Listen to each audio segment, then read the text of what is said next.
light was out. There was no light. And I didn't think it was a bright idea to be driving around with no physical light on the taillight. Particularly given the weather, Because of the weather, correct.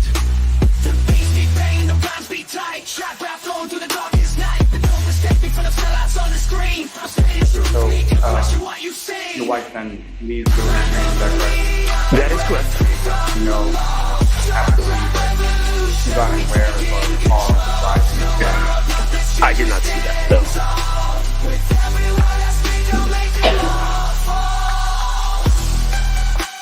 Now, was that within the same time frame that you were driving before, about half hour after the initial call? Yes, from Miss Reed arriving at my house was, yes, half hour or so after the initial call, and it wasn't long after before they proceeded to leave. Now, at this time that you're looking out from the blinds and you see the defendant's car and the defendant outside, was it light out? Was it dark out? What are we talking about? It was dark out. And so they leave and you're home with the 4 children, correct? That is correct. And when was the next time that you spoke to your wife? The next time I spoke to my wife was an hour later. I received a phone call from her. I don't know the exact time, but I'm going to say about an hour or so. And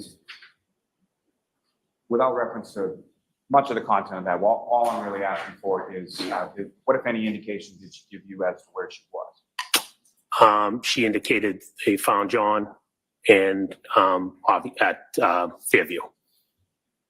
And upon receiving that information, where did you go? I proceeded to finish getting dressed and drove over to Fairview. And when you got to Fairview, what, if anything, did you see when you arrived? When I got to Fairview, I had come down through the Chapman Street entrance, and as I proceeded down the hill towards the Albert residence, I noticed all the first responders, fire engine, et cetera, police cars, and I realized I was not going to be able to get to the Albert residence because it was all blocking the street. So I backtracked, turned around, went back up Fairview to the top to Chapman, took a left down Spring Lane, which is a parallel street to Fairview, and came down Spring Lane to Cedar Crest onto Fairview so I could get to the Albert household.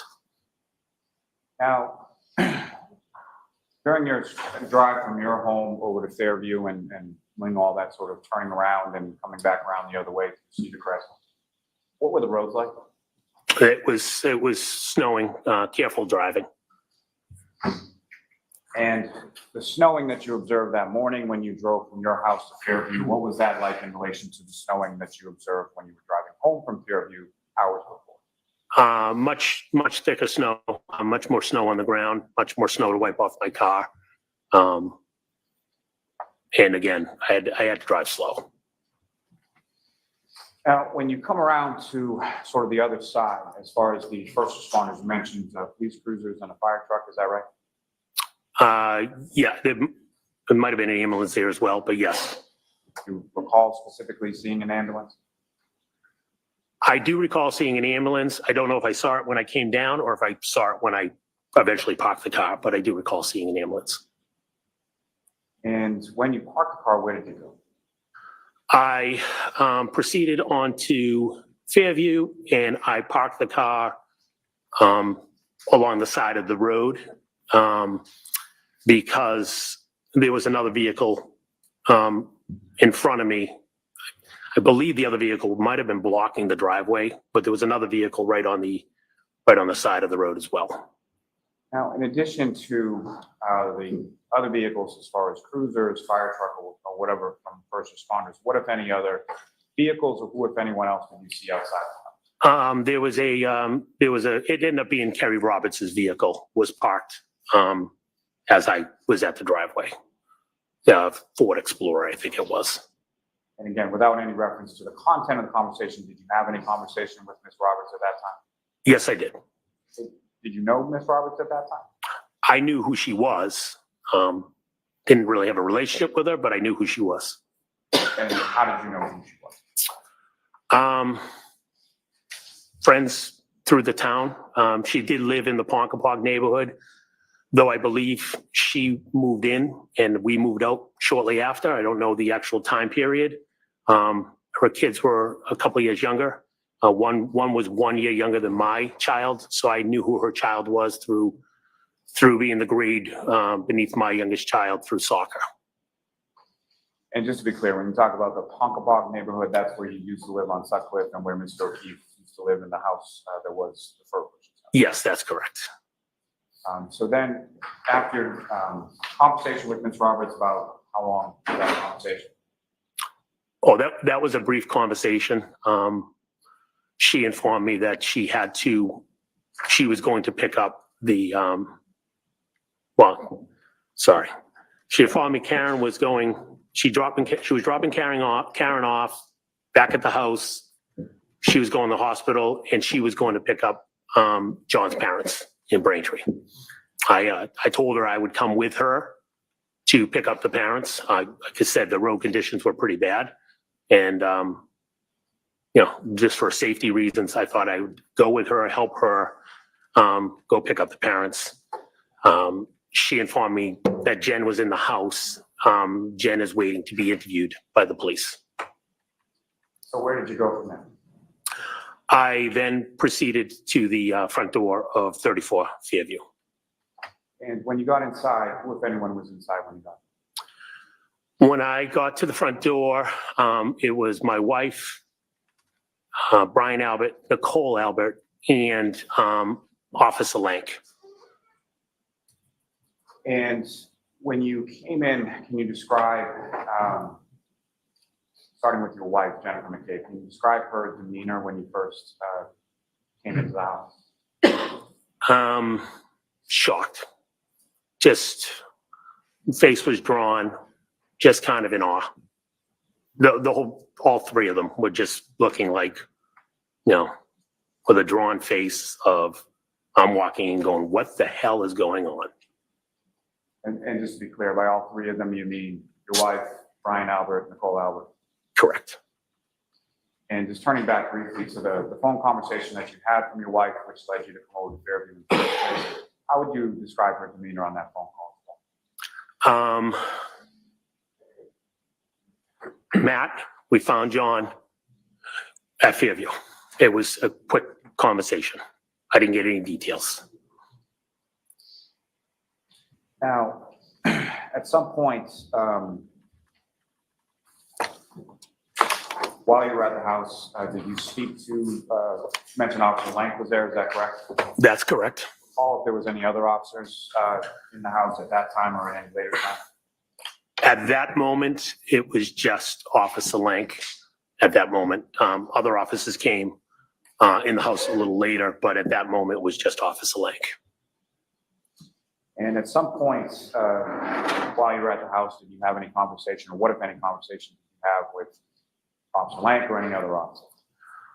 Yes, Officer Lank asked me to step outside, and we spoke briefly. He asked me about if I knew what happened to John.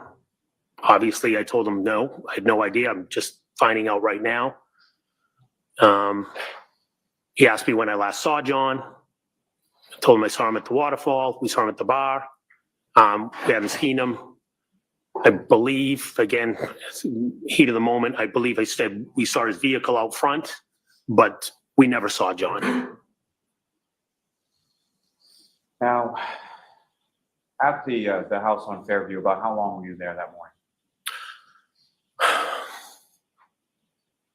I'm going to say give her at least 4 hours. From the time that you got there? From the time I got there, yes. And where did you go from there? When I left Fairview, I went back to my house on Jen and I's home. And your children were still there, is that correct? My children were all there, correct. And at some point after you arrived home, who, if anyone else, as far as police officers or anybody like that, came to your home that day? Two Mass State police officers came to my house. And did you speak with those officers? Yes, I did. Troopers from the state police, correct? Yes, that's correct. And as far as the troopers that you spoke to, do you recall what their names were? Yes, Trooper Michael Proctor and Trooper Yuri Buchanan. Bukaki. If I said it right. Oh, you Right. did. We want to hear Bukaki. Now, on that date of January 29th, 2022, had you met either? You're welcome, Katie. Proctor or Thanks for being here. Buchanan before? I had never met them. And where did they speak with you in the house? Well, they first came in the house and informed me they were going to interview my wife and asked me to leave the room. I went up to my bedroom. And at some point, did they interview you as well? Yes, they did. And where was your wife when they interviewed you? I'm assuming, I think she wasn't in the room with me. I think she went upstairs. As I said, my kids were home. I don't know if she went in the kids' bedroom to kind of wake them up. And I don't know what she was In the doing. room when they interviewed you, correct? No, she was not. And in addition to the troopers came over to your house, did your brother-in-law, Brian Albert, did he come over at any point in time around this? Yes, he did. And if you know, did he speak with those troopers as well? Yes, he did. And where were you and your wife when the two troopers were speaking to Mr. Albert? I was still upstairs in the bedroom. Your wife, where was she?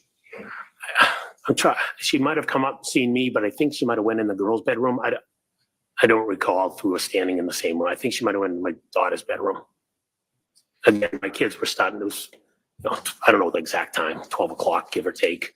So time to wake up. So the troopers, when they were speaking to Brian Albert Sr., they were in the downstairs area of the home, Yes, they were. and both you and your wife were upstairs? Yes, that's my recollection. Now, turning our attention to a couple days later, did you speak with any other troopers? I did. I only remember the first name of one of them. It was a man and a woman. I just remember Connor something. I don't know their names. And where did that conversation occur? I was in my first floor dining room table. And do you know if those same two troopers that came on a subsequent date spoke with your wife as well? Yes, they did. And sort of same arrangement as far as where you were and where she was at the time that you spoke with those two troopers? Yes, that's correct.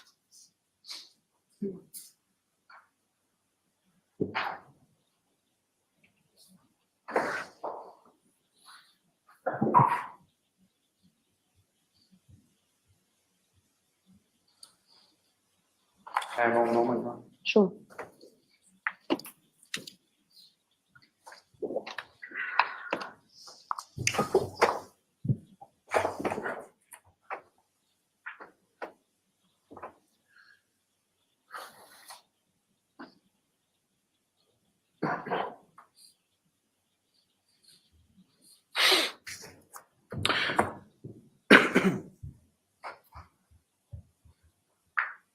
Just briefly, sir. So, describing your wife's demeanor, you described her to sort of be in shock. Is that correct? Yes, that's correct. Have you seen your wife display that kind of demeanor before, or have you seen your wife in sort of crisis mode over the course of your relationship and your marriage? I've seen her in crisis mode. I would call it crisis mode as well in the past. And sort of typically, how would you describe how she handles situations like that, or what her demeanor is in those types of situations? She is very calm, very calm. And when, just so it's clear for the jury, so when you're talking about sort of prior incidents in regard to sort of crisis modes, what types of scenarios or what types of incidents are we talking about? Well, Previous deaths of my parents, my brother. She's the one that can get in the room, sit, relax, hold their hand, make them feel comfortable. She's much more. I can't do that. she's much more. So she's done that with my family, and she's also done that with our neighbor. Nothing further. Thank you, sir. All right, Ms. Giannetti? Thank you, Ron.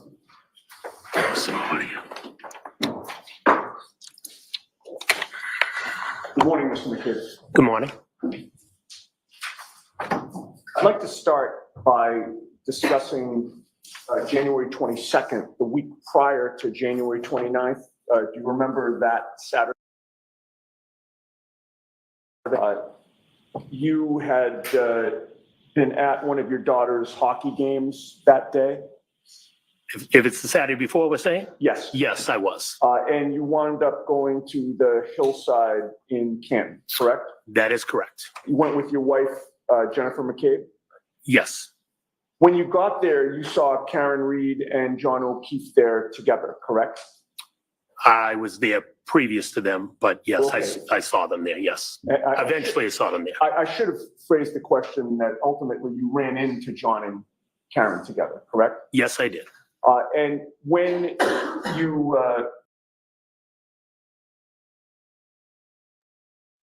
and Brian Albert hung out with Karen Reed and John O'Keefe, correct? Yes, there was a big group of people hanging out together, correct. There were other people in addition to the ones that I've just named? Yes, there were. So you were with John and Karen for maybe around an hour or so that night of January 22nd? I'd say, I don't know exactly what time they arrived, but yes, I'd say they were there for at least an hour. And during that hour span of time, they appeared to be enjoying each other's company? Yes, And the two of them had arrived together, correct? they walked in together, yes. And there were no problems that night that you could see between John and Karen, correct? That, yes, I did not see any problems. Okay. Now, moving on to the waterfall on January 29th. I am not going to go through with you who arrived when and who left when and where people sat at which table. We're going to skip all that. And I'd like to streamline the questioning if I can. And I just want to talk to you about 2 or 3 areas. You would agree that at the waterfall, the mood among the people who were there was festive, correct? Yes, that's correct. Everybody appeared to be happy and enjoying themselves, correct? Everybody was enjoying each other's company, correct. Specifically with regard to John O'Keefe and Karen Reed, they appeared to be quite happy that Kaylee had been accepted into Bishop Fian, correct? John, I recall talking to John about it, and he was happy that Kaylee was at Bishop Fian. I do not recall speaking to Karen about Bishop Fian, but definitely John was happy about Kaylee being in Bishop Fian. All right. You have previously testified that they were both excited about that, have you not? If I did, I did. I just know that John mentioned he was out because he was excited about Kaylee being at Bishop Fian. If I looped them both in, then they both were happy. I don't remember what I said when I said it. I didn't put it this way. I didn't see her. She wasn't happy about it. Does that make sense? Yeah, well, I'm just going by your words, sir. As far as you could see, they were both excited about her acceptance, correct? Yes, yes. And they had just found out the previous day or so, correct? I don't recall what day they found out, but I know that John had mentioned he had went out for some beers. He was excited because Kaylee got into Bishop Fian, and he mentioned he was out with another one of his friends whose daughter also got into Bishop Fian. Right. And it appeared to be new news, correct? Oh, yes. It was news they were waiting on, yes. Right. You hadn't heard it before. This is the first that you heard it, correct? I don't know if I heard it, if a kid had already leaked it the day before or that day, but first I heard it from John. But it was clear to you that it was really important to John O'Keefe that Kaylee get into Bishop Fian and go there, correct? They applied. He was excited for her to go there. And it was clear that he believed it was an achievement for her, correct? Yes. And you could glean also that John O'Keefe felt like it was an achievement for him as well, correct? Objection, Your Honor. Did you glean that from him? He was happy that she got in. I don't know what if he felt it was his achievement, he was happy for Kaylee. Of course. And he was doing right by his sister's daughter, correct? I don't know what that means. I can go to any school and do right. All right. In any case, everything seemed good that night. Everything was good. There were no arguments. There were no arguments that I saw. John was drinking beer, In my recollection, yes. and you had previously testified that you saw Karen was drinking some type of clear liquid that you assumed was some type of vodka, correct? That is correct. But you didn't think that they were drinking much, correct? At the waterfall? No, they were only there for an hour. So Right. And they got there around 11, correct? give or take, yep, 11-ish. And that bar is pretty strict about last call, correct? That is correct. And you spoke with both of them during the course of the night, correct? Yes, Neither John nor Karen was intoxicated in your view, correct? Objection. Can you answer that? they were drinking. I don't know I don't know what the guideline of intoxication is, but they were drinking. Do you recall testifying before the grand jury regarding this matter on April 26th of 2022?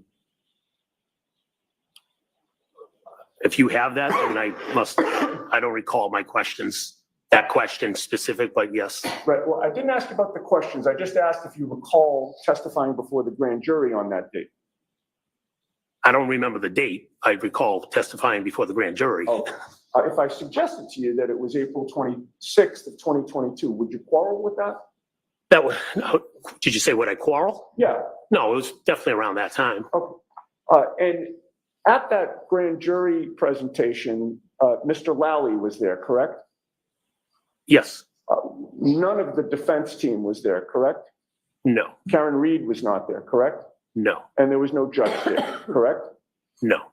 And April 26th was approximately 3 months after January 29th of 2022. Yes. Is it fair to say that your memory about whether or not John and or Karen was intoxicated would have been better on April 26th of 2022 than it would be today? May we approach, Your Honor? All right, I'll see you in sidebar. Jurors, feel free to stand up. Sidebar. Well, listen, I want to thank everybody for coming over and checking out the stream today. I try to just stay as quiet as I can, boost the signal. My camera's off a little bit here. You saw me, I was just out in front of court this morning and then decided to kind of fly back here and stream court. So that was a nice treat this morning to be out there with everybody. Haven't been out there for a while. It's nice to see everybody. And thank you all for being here. Hopefully the crowd will grow. Will grow. MJI says she ordered a t-shirt. Thank you. I appreciate it. Thank you for the support. Thank you. Hopefully we can get the crowd to build a little bit here today. If not, the point is just doing this. Not a problem. Not a problem. At least we'll be able to get to hear Lally, right? Because I think some of the other streams you can barely hear him. So what I'll do is I'll stream up to a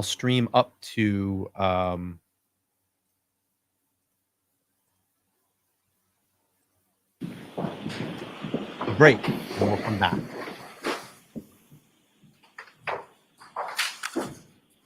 Here we go, back to court. Yes. I had just asked you if your memory of your observations of Karen Reed and John O'Keefe from January 29th would have been better on April 26th of 2022 than it would be today. Yes, I think that's fair to say. And that's because your memory doesn't get better over time, correct? I don't know.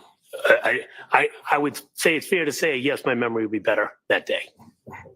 And on that day, you were asked by Mr. Lally, quote, did either of them strike that. I'm going to go back to the previous sentence just to put it in context. Yes, The previous sentence was from Mr. Lally. Obviously, you've had social occasions with Mr. O'Keefe and Ms. Reed before, correct? And your answer was, oh, yes, right? Objection, Your Honor. I'm gonna let that one go. my answer is yes. I had previous, I don't know if I said, oh, yes, but my answer was yes. Of Okay. course, I had previous And- relationships with them. I'm sorry, I cut you off, sir. I don't. I'm saying, of course, I had previous relationships with them. And the question that I wanted to direct you to, just to put it in context, was did either of them, speaking about John and Karen, on this particular evening seem sort of overly intoxicated to you? Do you recall that question? I don't recall the specific question, but if that's the question. And your answer was no to that? Real quick, I'm just testing something out. Does my microphone sound like it has any fuzz in it? I think my microphone cord was unplugged all the way. Hopefully that fixed it. Does it sound fine? Does it sound like there's any type of fuzz going on? Just let me know, and then I can deal with it later. But it shouldn't be. It should be okay. Just let me know about the clarity, and then we'll go back. Nope, sounds fine. Okay. Okay. Sounds good. All right. I think my mic cord wasn't in all the way. All right. I'm sorry. I paused it. Let's keep going. Yes, if that's my answer, then it was no. In terms of whether you can confirm that that was the question and answer, if I showed you the transcript, would that refresh your memory? Yes, of course it would. This is 2103, lines Just 13 to 15 for council. And I didn't ask permission, Your Honor, I'm sorry. Did either of them?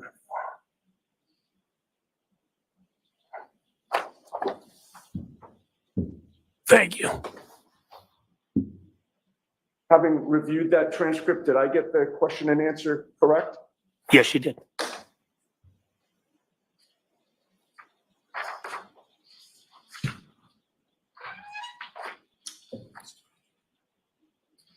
Okay, just a couple more things about the waterfall. I wanted to ask you about Brian Albert and Brian Higgins, sir. Yes. They were both there that night while you were there, correct? Yes, they both were there. And they are both pretty big guys, correct? Objection. Can you answer that? Yes, they're good sized guys. Did you see Brian Albert and Brian Higgins practicing fighting at the waterfall? Practicing fighting? Right. Did you see them kind of square up in a fighting stance to each other? I recall them grabbing each other. I don't recall them squaring up like they were fighting each other. No, they were playing a little grab ass with each other. I did see them grab each other. I don't recall a physical, hey, let's go duke it out. I do not recall that. Okay, so are you saying, taking you literally, that they grabbed each other's asses? Is that it? No, I'm saying grab ass. It's a figure of speech. Okay, but what they didn't grab each other. They were in a fighting stance, weren't they? Didn't they crouch down low with each other? I'm telling you, I don't recall seeing them crouching in a fighting stance. I recall someone grabbing somebody. I don't remember who grabbed who. I just recall like a bear hug or something. I thought I recall them doing a bear hug. All right, so you recall them, one of them getting behind the other one and kind of restraining them or grabbing them? I think there was a bear hug, yeah. That's what's in my memory. I don't. And you would agree with me that after closing time, Brian Albert and Brian Higgins were two of the people who went back to 34 Fairview Road, the Albert home, correct? Yes, that's correct.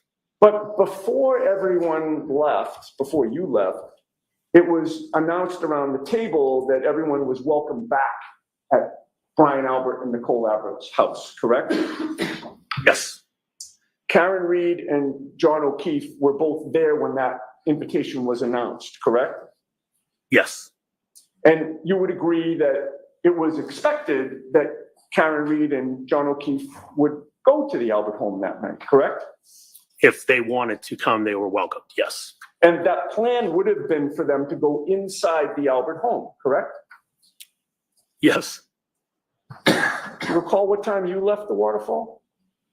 I left the waterfall after midnight, give or take 12:10, 12:15-ish. I don't know the exact specific time, well, a little before 12:15, but definitely 12:10-ish, 12:15-ish in there.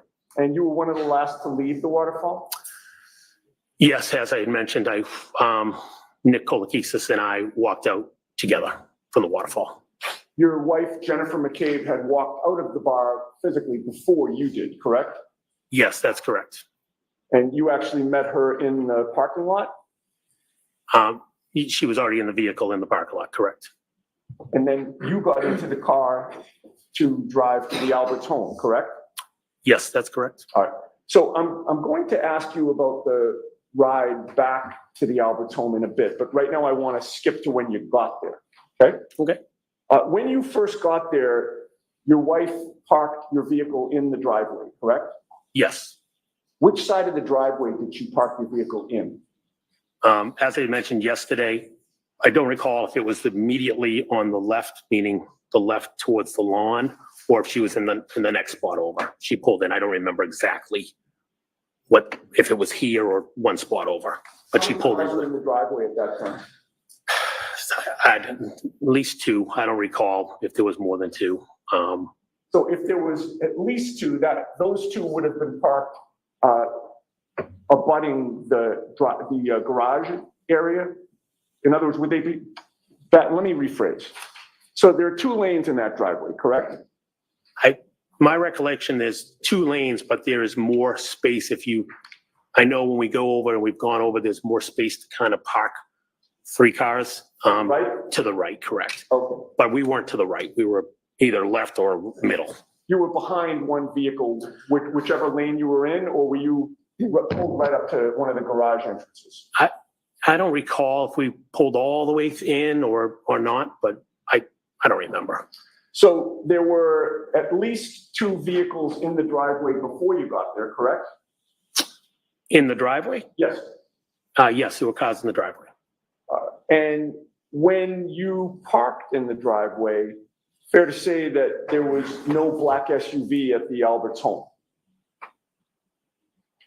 Are you referencing Karen's SUV? I don't know what color the Albert's cars were. Oh, okay. Are you referencing their SUV? Put it this way. Yes, I'm referencing Karen's SUV. That was not at the home. And that was not in the driveway, correct? Karen's SUV was not in the driveway. And it was not adjacent to the property or on the street anywhere that you could see? Correct. It was not there. All right, but you say that there was a Jeep in the street at that time, correct? There was a Jeep parked in front of the end of the driveway in front of the mailbox. And that Jeep belonged to Brian Higgins? I found out it belonged to Brian Higgins. I didn't know it was his Jeep when I arrived. And it had a plow on the front of it? Yes, it did.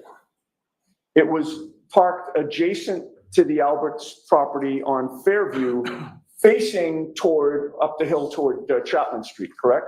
Yes. And at the time that you arrived, that was the only vehicle that was parked on Fairview Street adjacent to the Albert property, correct? Yes. And your testimony is that that Jeep remained parked in front of the Albert house, just to the left of the driveway as you face the house, until Brian Higgins finally left and drove it away at the end of the night, correct? That's my recollection, was his Jeep was out in front of the mailbox. With the court's permission, could we display Exhibit 66? Okay.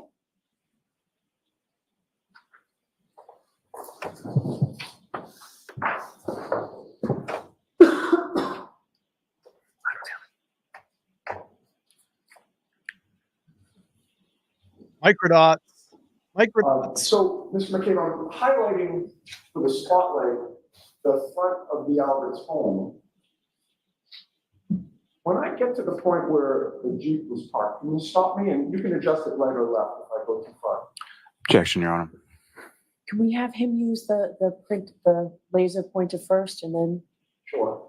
Hope you're better than I am. Yeah, May I approach? I was hoping I didn't have Oh, to you have do the this. other laser pointer. I don't have one. That's fine. No. If you could, yeah, please. The Jeep was right there. From the edge of the driveway, it's right there. I believe it was a 2-door Jeep.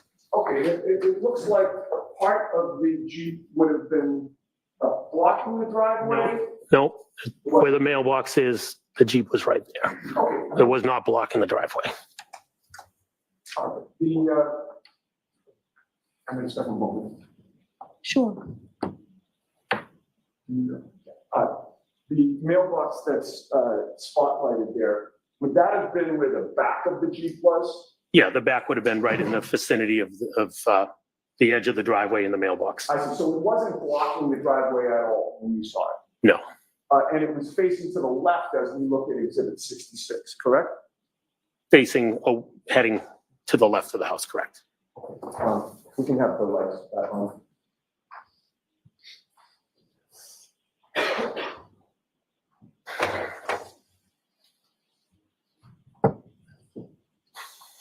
And as you testified, that Jeep was there the whole night. Brian Higgins didn't go out to move it at any point, correct? I never saw Brian Higgins go outside to move his Jeep. About 5 minutes after you got to the Albert home that night, you saw a black SUV parked outside the home, correct?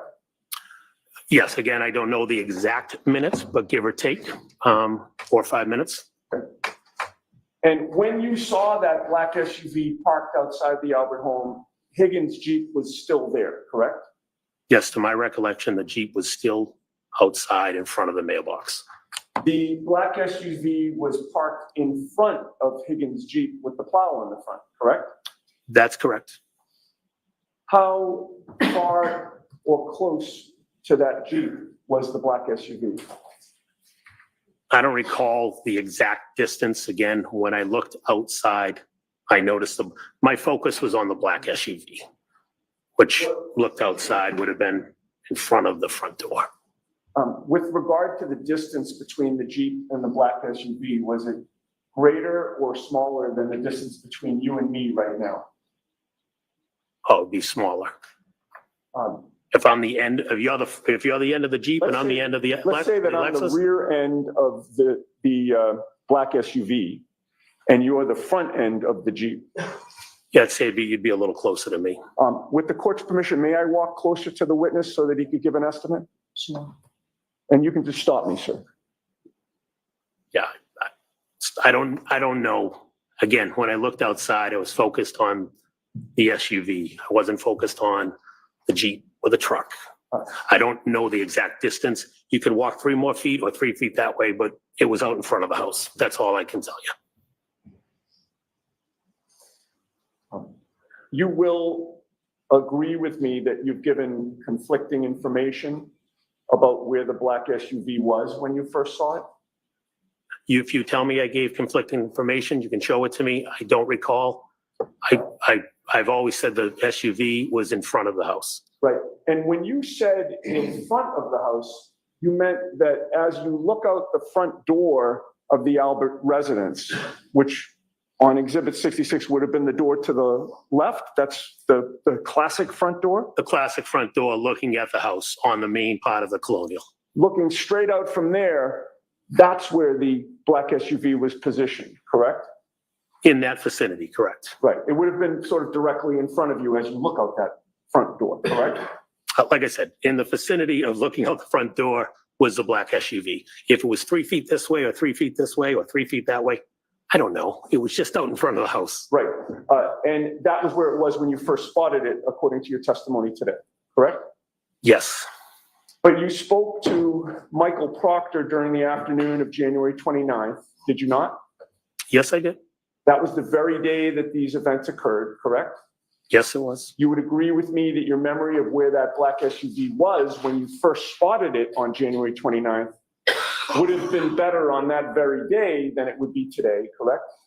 Possibly, yes. It's almost 2.5 years later. 2.5 years that I've lived in my memory, yes. But your memory does not get better over time, correct? Objection. Sustained. On January 29th of 2022, when you spoke to Michael Proctor, you told him that you saw a black SUV parked to the right of the residence as you look at the property from the street. Did you not? I did not. Can you elaborate what you mean by to the right of the residence? Well, I will just repeat the question. Did you tell Michael Proctor on January 29th of 2022 that you observed a big dark SUV parked to the right of the house? What right? Looking at the house to the right or looking at the house to the left? When you say right, I don't know what you mean by right. Is your memory exhausted as to what you told Michael Proctor? No, not at all. So if your memory is not exhausted, would you agree with me that while you were at 34 Fairview, you told Michael Proctor that you observed a big dark SUV parked to the right of the house? That could have been the second time I informed him of seeing the SUV. Okay. If I suggested to you that that was the first time, according to what you told Michael Proctor, would you dispute that? Objection. Sustained. Is your memory exhausted as to whether or not that was the first or second time, according to what you told Michael Proctor? My memory is not exhausted. Okay, so if your memory is not exhausted, do you deny telling Michael Proctor that you observed a big dark SUV parked to the right of the house? Objection. Can you answer that? I don't know. Second question. All I right, told him I saw an SUV and parked in front of the house. Then I saw an SUV move further up the road, which looking out of the house would be to the right of the house. So that would be when I saw the SUV to the right of the house. Dude is so Would be the condescending second and time I saw arrogant. the SUV. I've always stated the SUV was in front of the house if looking out the front door. Okay, so when you talked, so you deny telling Michael Proctor that when you first saw the SUV, by the way, sir, is this funny? I'm sorry. you This were is laughing. not funny, sir. Not at all. It's been 2 years of misery. Well, Okay. You're smiling now, that's why I asked. You keep repeating the same question. Well, I'm trying to get an answer Right. that you won't give me, sir. When you talked to Michael Proctor on January 29th of 2022, when you first observed the big dark SUV, you said to him it was parked to the right of the house. Objection. this is the last time on that question, is that right? That is not right. The SUV, the first time was in front of the house, in front of, coming out the front door. The second time was it was to the right of the house. All right. You have to move on. Gotcha. Okay, all right. So you did not say that, but you did say that you were making those observations He's from the still front smiling. door, correct? He's a prick. As I stated yesterday, I recall. That's a yes or no question. I'm sorry. Objection, Your Honor. Can you answer it yes or no? I can't. I said yesterday, it's either I was out, looked out the window and I looked out the front door. I don't remember which order. Well, you told Michael Proctor that the first time you looked out, it was out the front door. Did you not? I don't recall what I told Michael Proctor on Wait. April. You don't recall. May I approach you on Yes. page 2 of Proctor's Excellent. report, counsel? So next time, just show it to Mr. Of course, I'm sorry. He's still smiling. You'd read the first few sentences of that second paragraph. Second paragraph.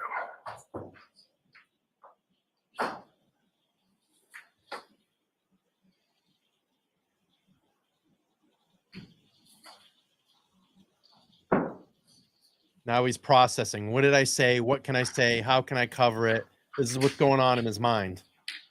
And I'm telling you, that doesn't play well with a jury. The jury noticed all of that. It's not going to sit well with a jury. Now he's, what do I say? What do I do? How do I get past this? How do I process it? May I approach? Yes.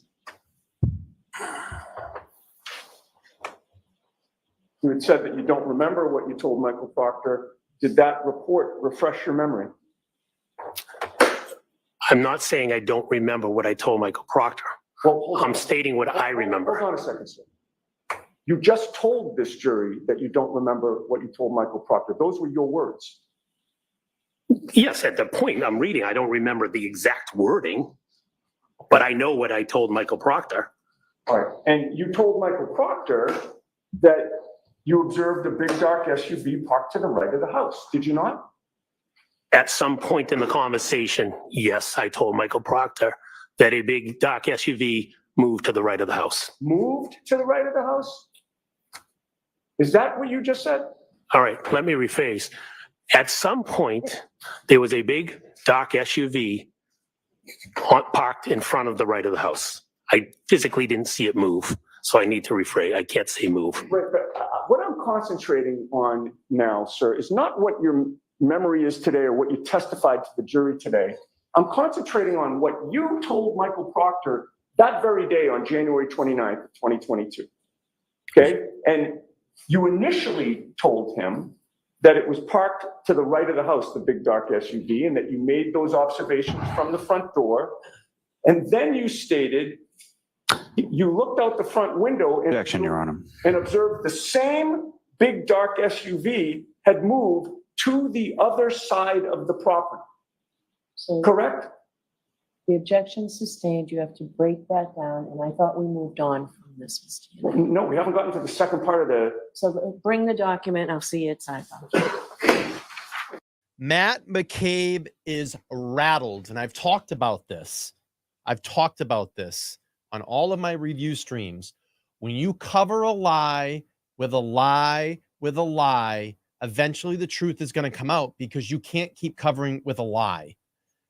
So what's happened is all these lies have come out to cover everything, and they have to try to keep their story straight now, and they can't. They're processing.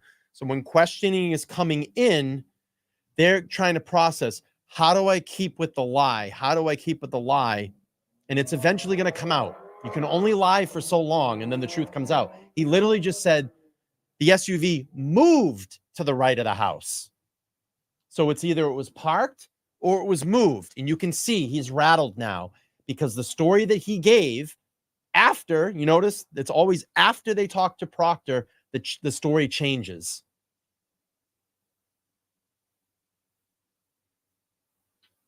It's funny. That's been the glue here. Everybody's story changes after they talk with Proctor. And maybe Matt McCabe, like Mary's saying, I don't know. Maybe Matt McCabe did tell Proctor one thing, Proctor twisted it, but I'm going to tell you, I'm not going to give them this much credit because he's up there today. He could testify and say, this is exactly what I said. And then when I got to Trooper Proctor, my statement changed. I did not say that. So don't give these people that much credit. They're lying and they're liars. And they are caught now.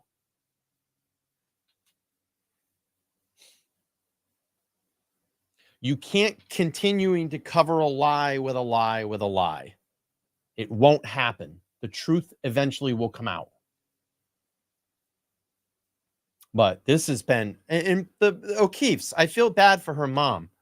I feel bad for the O'Keefes. I feel bad for John's mom. I feel bad for John's brother, Paul. I feel bad for John's dad. These are the people that they've decided to roll with.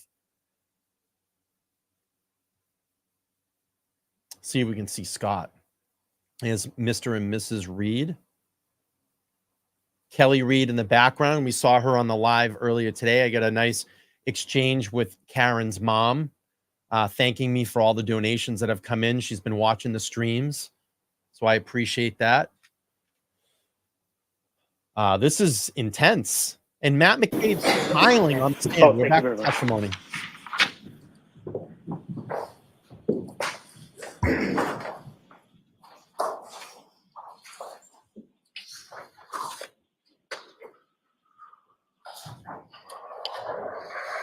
One last question on this, Mr. Chairman. Yes, with regard to Trooper Proctor's report that you have in front of you, right? It's II for identification.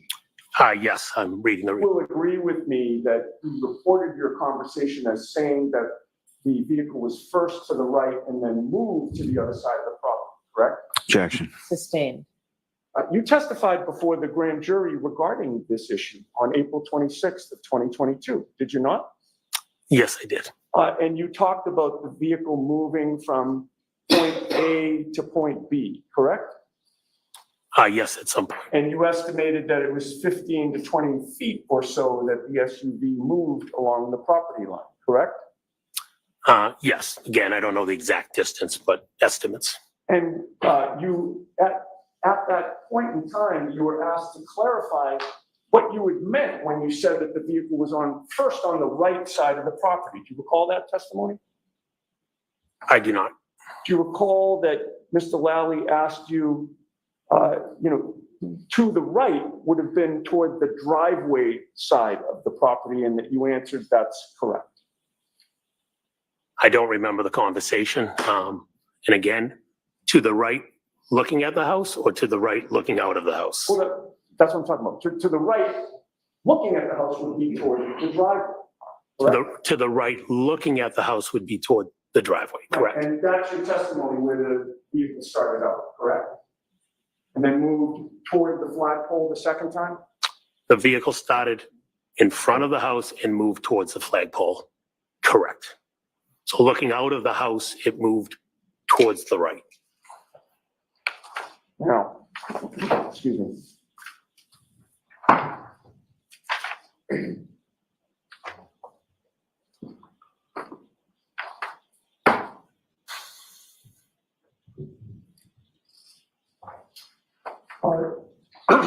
You told Michael Proctor that initially it was parked closer to the driveway or the mailbox when you first saw it, correct? Objection.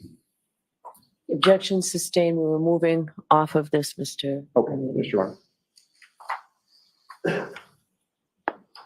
Wherever it was when you first saw it, where was the Jeep in relation to that black SUV when you first laid eyes on the black SUV? Again, I was focused on the black SUV. My recollection, the Jeep was still in the same spot, which we had pointed out earlier on the exhibit. Correct?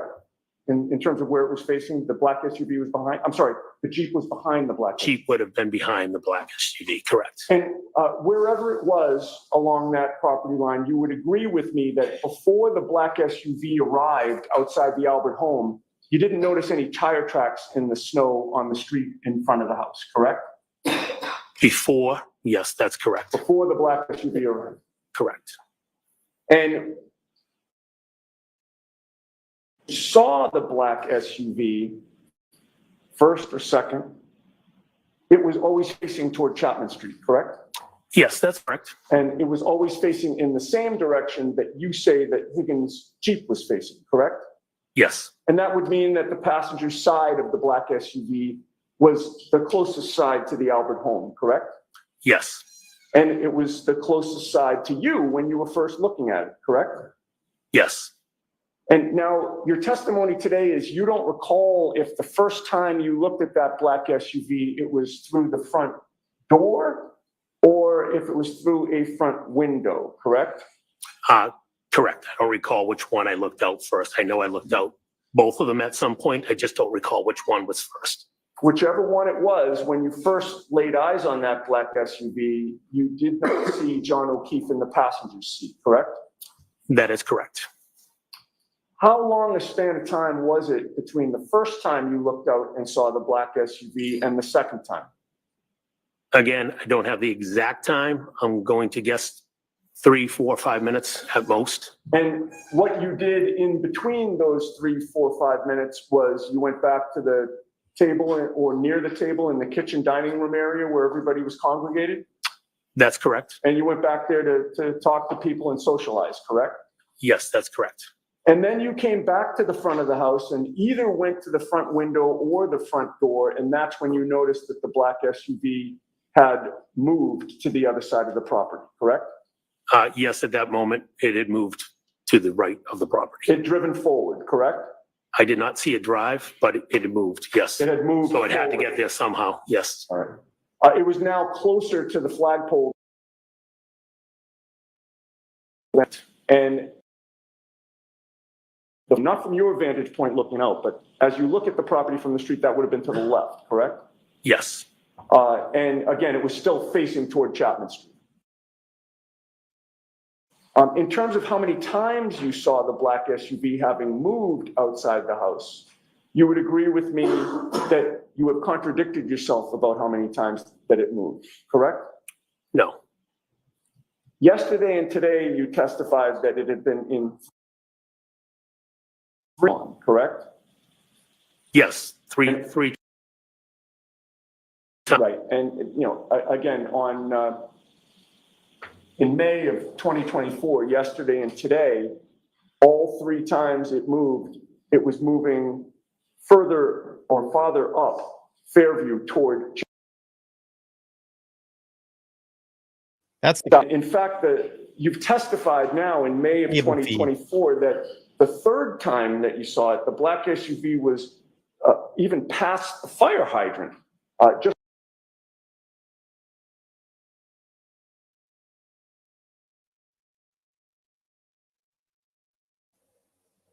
that's the cable feed. times you saw it, I should Sorry say, about would have that. been better on January 29th than today, correct? Again, And in fact, when you were talking to Michael Proctor, you had just observed the black SUV just out.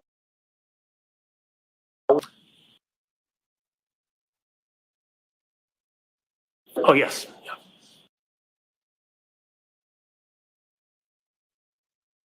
Only saw the black SUV. That's what it says on this paper. My recollection is always been, I saw the black SUV. You just called it a sleeper. It's a.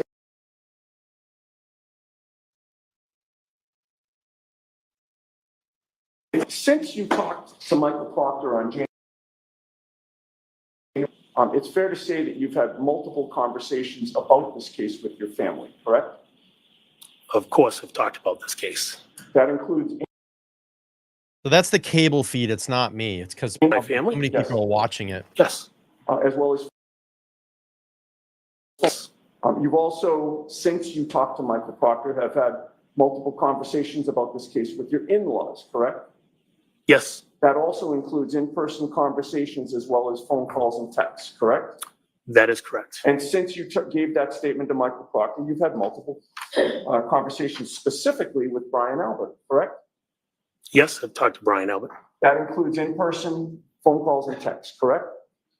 That is correct. Would you agree with me that in terms of the changes in your version of events from what you've testified during this trial to what is in Michael Proctor's report, you put the SUV farther down Fairview toward Chapman Street now, correct? Objection. Sustained. Your testimony during this trial puts the SUV past the fire hydrant, almost toward the neighbor's house, correct? That is correct. But however many times you saw that black SUV, you'd agree with me, you never observed any damage to the rear of that vehicle, correct? Correct. Never saw any damage to the rear right taillight, correct? Correct. You'll also agree with me that every time you saw that black SUV, the vehicle had its headlights on, correct? I was looking as we talked about it moving up the property, I was looking at the back. I could see the back of the SUV. The assumption is the headlights were on, but I wasn't looking at the headlights. All right, well, that would have meant that the area in front of the vehicle was lit up, correct? Yes, but like I said, it was further up the road. Now, sometime after that black SUV first arrived, you noticed that there were tire tracks, I should say, in a V shape on the street in front of the Albert home, correct? That's correct. And those tire tracks were from the curb in front of 34 Fairview toward the neighbor's property across the street and then back toward the curb, correct? Yes, he came out, waved out towards across the street and came back in. All right. And the pattern of those tire tracks that you observed were consistent with the vehicle making a 3-point turn, correct? Objection. Can you answer that? I don't know if the vehicle made a 3-point turn. It could be consistent with because it was a wavy pattern. I've never looked at a tire tracks after I've done a 3-point turn to determine what they actually look like, but in and back out. There was nothing about those tire tracks that ruled out a 3-point turn to you, correct? No? All right. You didn't see those tire tracks again until the black SUV arrived at the home, correct? Yes, I didn't see them previous to the black SUV. And Higgins' Jeep was already there before the black SUV arrived, correct? Yes, So Higgins' Jeep was already parked and stationary when there were no tire tracks in that area, correct? I didn't notice what, I parked my car, we parked in the driveway and I walked in the house, so I wasn't looking at the tire tracks. So, You but didn't see- Higgins' Jeep was already parked. Right, right. You didn't see tire tracks at that point, is my point. Yeah, but I didn't see any. And at the point that you saw those tire tracks, there were no other vehicles in the area along the Albert family property line on Fairview other than Higgins' Jeep and the black SUV, correct? That's my recollection, yes. Okay, so now we're going to go back to where I had left off with regard to meeting your wife, Jennifer McCabe, in the car after leaving the waterfall. You recall that we sort of left off with you getting in the car and starting to drive home. Yes, Once you got inside the car, your wife ultimately called John O'Keefe along the ride home, correct? John O'Keefe had texted my wife and my wife had called him. He was asking where to, we think he was asking for the where to, where's the address. So she called him to tell him. And you knew that he was asking that because the Bluetooth of the car was connected to her phone, correct? I believe the Bluetooth was on. Again, I could hear his conversation. Yeah. My assumption is the Bluetooth was on. Right, you could hear both sides of the conversation, correct? I could hear John as well, yes. Yeah, your wife and John, correct? Well, yes, I was sitting next to my wife. I could hear her. And you heard John tell your wife that he was planning to go to 34 Fairview, correct? Yes, He had told your wife in your presence that he and Karen would meet your wife and you there, correct? he said we're on our way. Right. And you knew, again, the plan was to go inside 34 Fairview, correct? Yes, that was the plan. You heard your wife tell John that 34 Fairview's off Chapman Street, correct? Either I was also talking, so I don't know if my wife was repeating, but yes, we did say off of Chapman Street. It could have been you, could have been your wife, but he was Yes. told it was off Chapman Street, right? That's correct, yes. And then your wife hung up with John, at least temporarily, but then John called back, correct? Yes, that's correct. He indicated he needed more specific directions to 34 Fairview, correct? Yes, And then you heard your wife, or maybe you participated in the conversation, I won't rule that out, but between the two of you, you did give him more specific directions, correct? yes, we did. And either you or your wife, and you can correct me if you know if it's one or the other, but one of you told him to go down Chapman and take Fairview as if they were going to Bella's house, correct? Yes, we had mentioned, go down Chapman to Fairview, to, you know where Bella lives, drive past Bella's street, the house will come up when you left. Right, and I believe you previously explained that Bella was a friend of John's niece Kaylee and also your daughter Olivia, correct? Yes, that's correct. So that was a good way to orient him as to where to go, correct? Yes, And once you did that, John O'Keefe never called back for any clarification, correct? yes, not to my recollection. All right, and with regard to your state of mind, based on that conversation and the instructions that either you or your wife or both of you gave John, you certainly assumed that John and Karen would be arriving at Fairview coming from the Chapman Street direction, correct? That was my assumption. Okay. As I stated yesterday, there's multiple ways to go, but that was my assumption. And it was an educated assumption based on the conversation that you had, correct? Yes. May I approach the witness, Your Honor? Okay,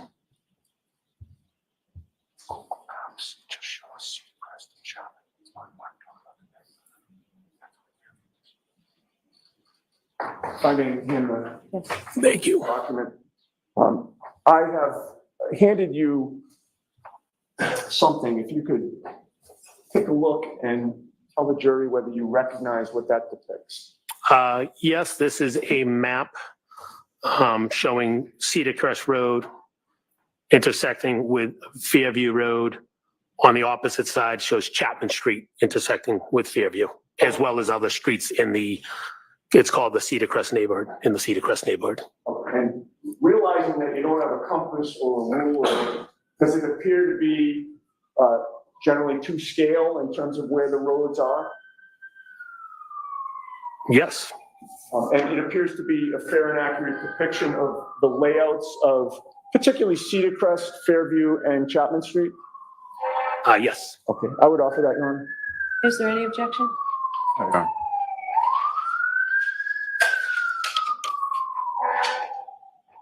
Exhibit 86. They're all Mr. water Kimball, drinkers. You and then notice we'll that? do that. They're all water drinkers. Guzzling. I gotta go back and make a screenshot of all the water guzzling.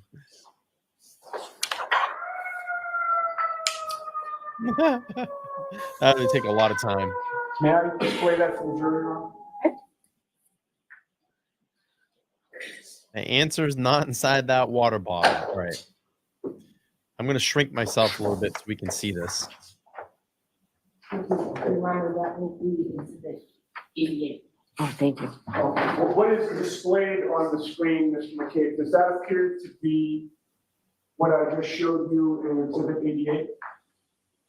Yes. You see that there's a red bubble there. Does that have any meaning to you as you look at the map? Yes, it'd be the location of 34 Fairview. Okay. And as we look at the map, Cedar Crest is up the top and Chapman is down the bottom. That is correct. With regard to the directions that you gave, or you or your wife gave John O'Keefe, if they were coming as you directed them on Chapman Street, would they be taking a right onto Fairview or a left? If they went the way that we mentioned, they'd be taking a left. Okay, so in terms of looking at this map, they'd be traveling on Chapman Street really from the left to the right as you look at exhibit 88, correct?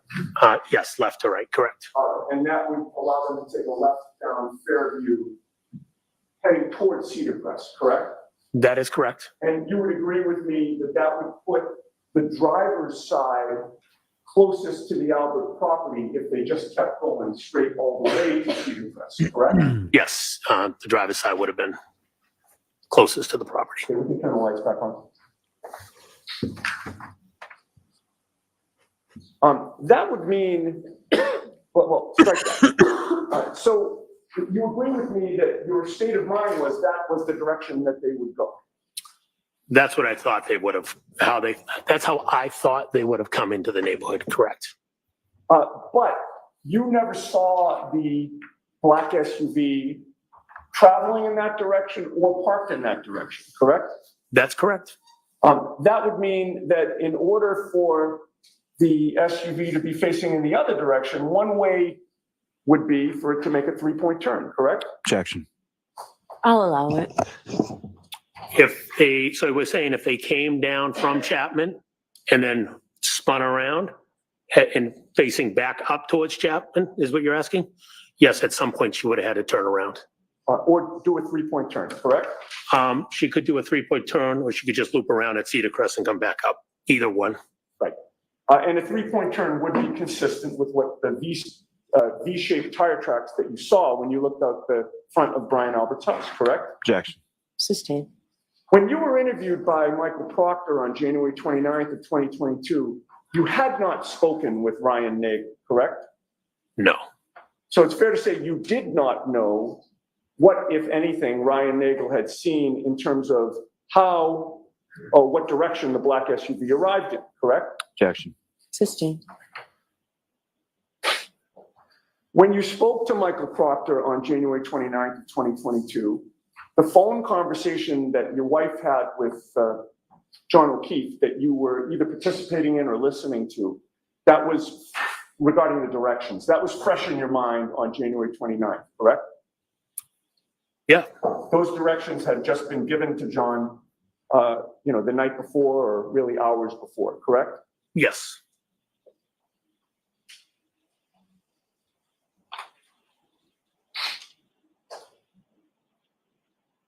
So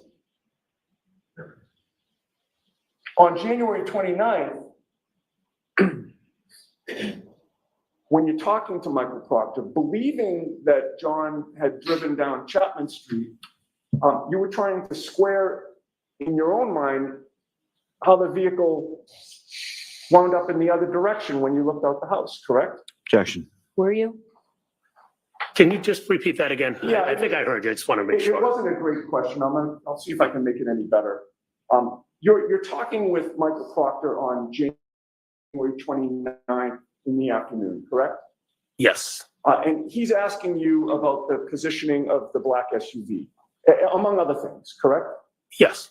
And again, I'm just getting to your state of mind. Your state of mind was that, you gave the direction, you or your wife gave the directions to John, and you're thinking he came down Chapman, but you never saw the vehicle in that direction. It was only in the other direction facing toward Chapman. Is that fair? Yes, And so you're naturally trying to square in your own mind, trying to make it make sense as to how that happened, correct? Objection. You can answer that. Were you trying to square that in your own mind? I wasn't trying to, I don't know if I was trying to square it. I just knew that for some reason her vehicle was facing up Chapman. Are you asking? All right. I didn't know what she did. I just know her vehicle was facing up Chapman. And to you, that was the significance of the V-shaped tire tracks when you were talking to Proctor, right? Objection. Was it?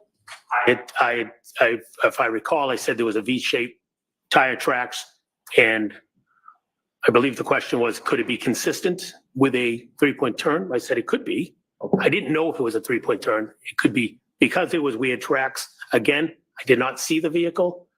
I don't know if she pulled in the driveway and turned. I don't know if she went to Cedar Crest and turned. I don't know if she did a three-point turn and turn. I have no idea. All right, but just one last question on this three-point turn. You offered the V-shaped tire tracks as an explanation for what could have happened, correct? Objection. Oh, I don't know. I had stated there was a V-shaped tire tracks. I didn't say it was a three-point turn. All right, well, you'd agree with me in any case that if John and Karen entered from Cedar Crest and you saw them where you saw them, there'd be no need for a three-point turn, correct? So you're saying if she didn't come from Chapman, she came from the other side, Cedar Crest, there would be no need for a three-point turn Because or any type of turn because she was already facing that way. that's right. If she came from Cedar Crest, she's already in the very direction that you saw the black SUV when you looked out, correct? Yes, that's correct. Now, your testimony during this trial is that you were looking straight out from the house to the street. And, again, I understand your qualification. You could have been 3 feet this way or 3 feet that way. But your memory is that the car was essentially right in front of you, give or take, the first time you saw it. My memory is the car was right in front of the front door. Yes, okay. And you were looking straight at it, correct? As I had stated earlier, the first time I looked out, I don't recall if I was looking straight out from the front door or if I was peeking out through the window, but it was, my sight would had it lined up in front of the front door. So if I looked out from the front door, then it would have been, yes, straight in front of me. And you would agree with me that when you were looking at the vehicle from wherever you were looking at it, you were looking straight over the front lawn, correct? I would have been looking over the lawn, correct? Again, And the I was focused on the V-shaped vehicle. tire tracks were Hold on, Mr. Sorry. Yannetti. I said I was focused on the vehicle. I was focused. I didn't know that he was not done with his answer. My fault. We only can have one person speaking at a time. The court reporter can't be expected to have 2 different people at the same time. So please be cautious. The lawyer needs to be cautious of that. I will try, Your Honor. Did you get your full answer out, sir? I did. You would agree with me that the V-shaped tire tracks were farther away from you than the front lawn? Yes, they were on the road.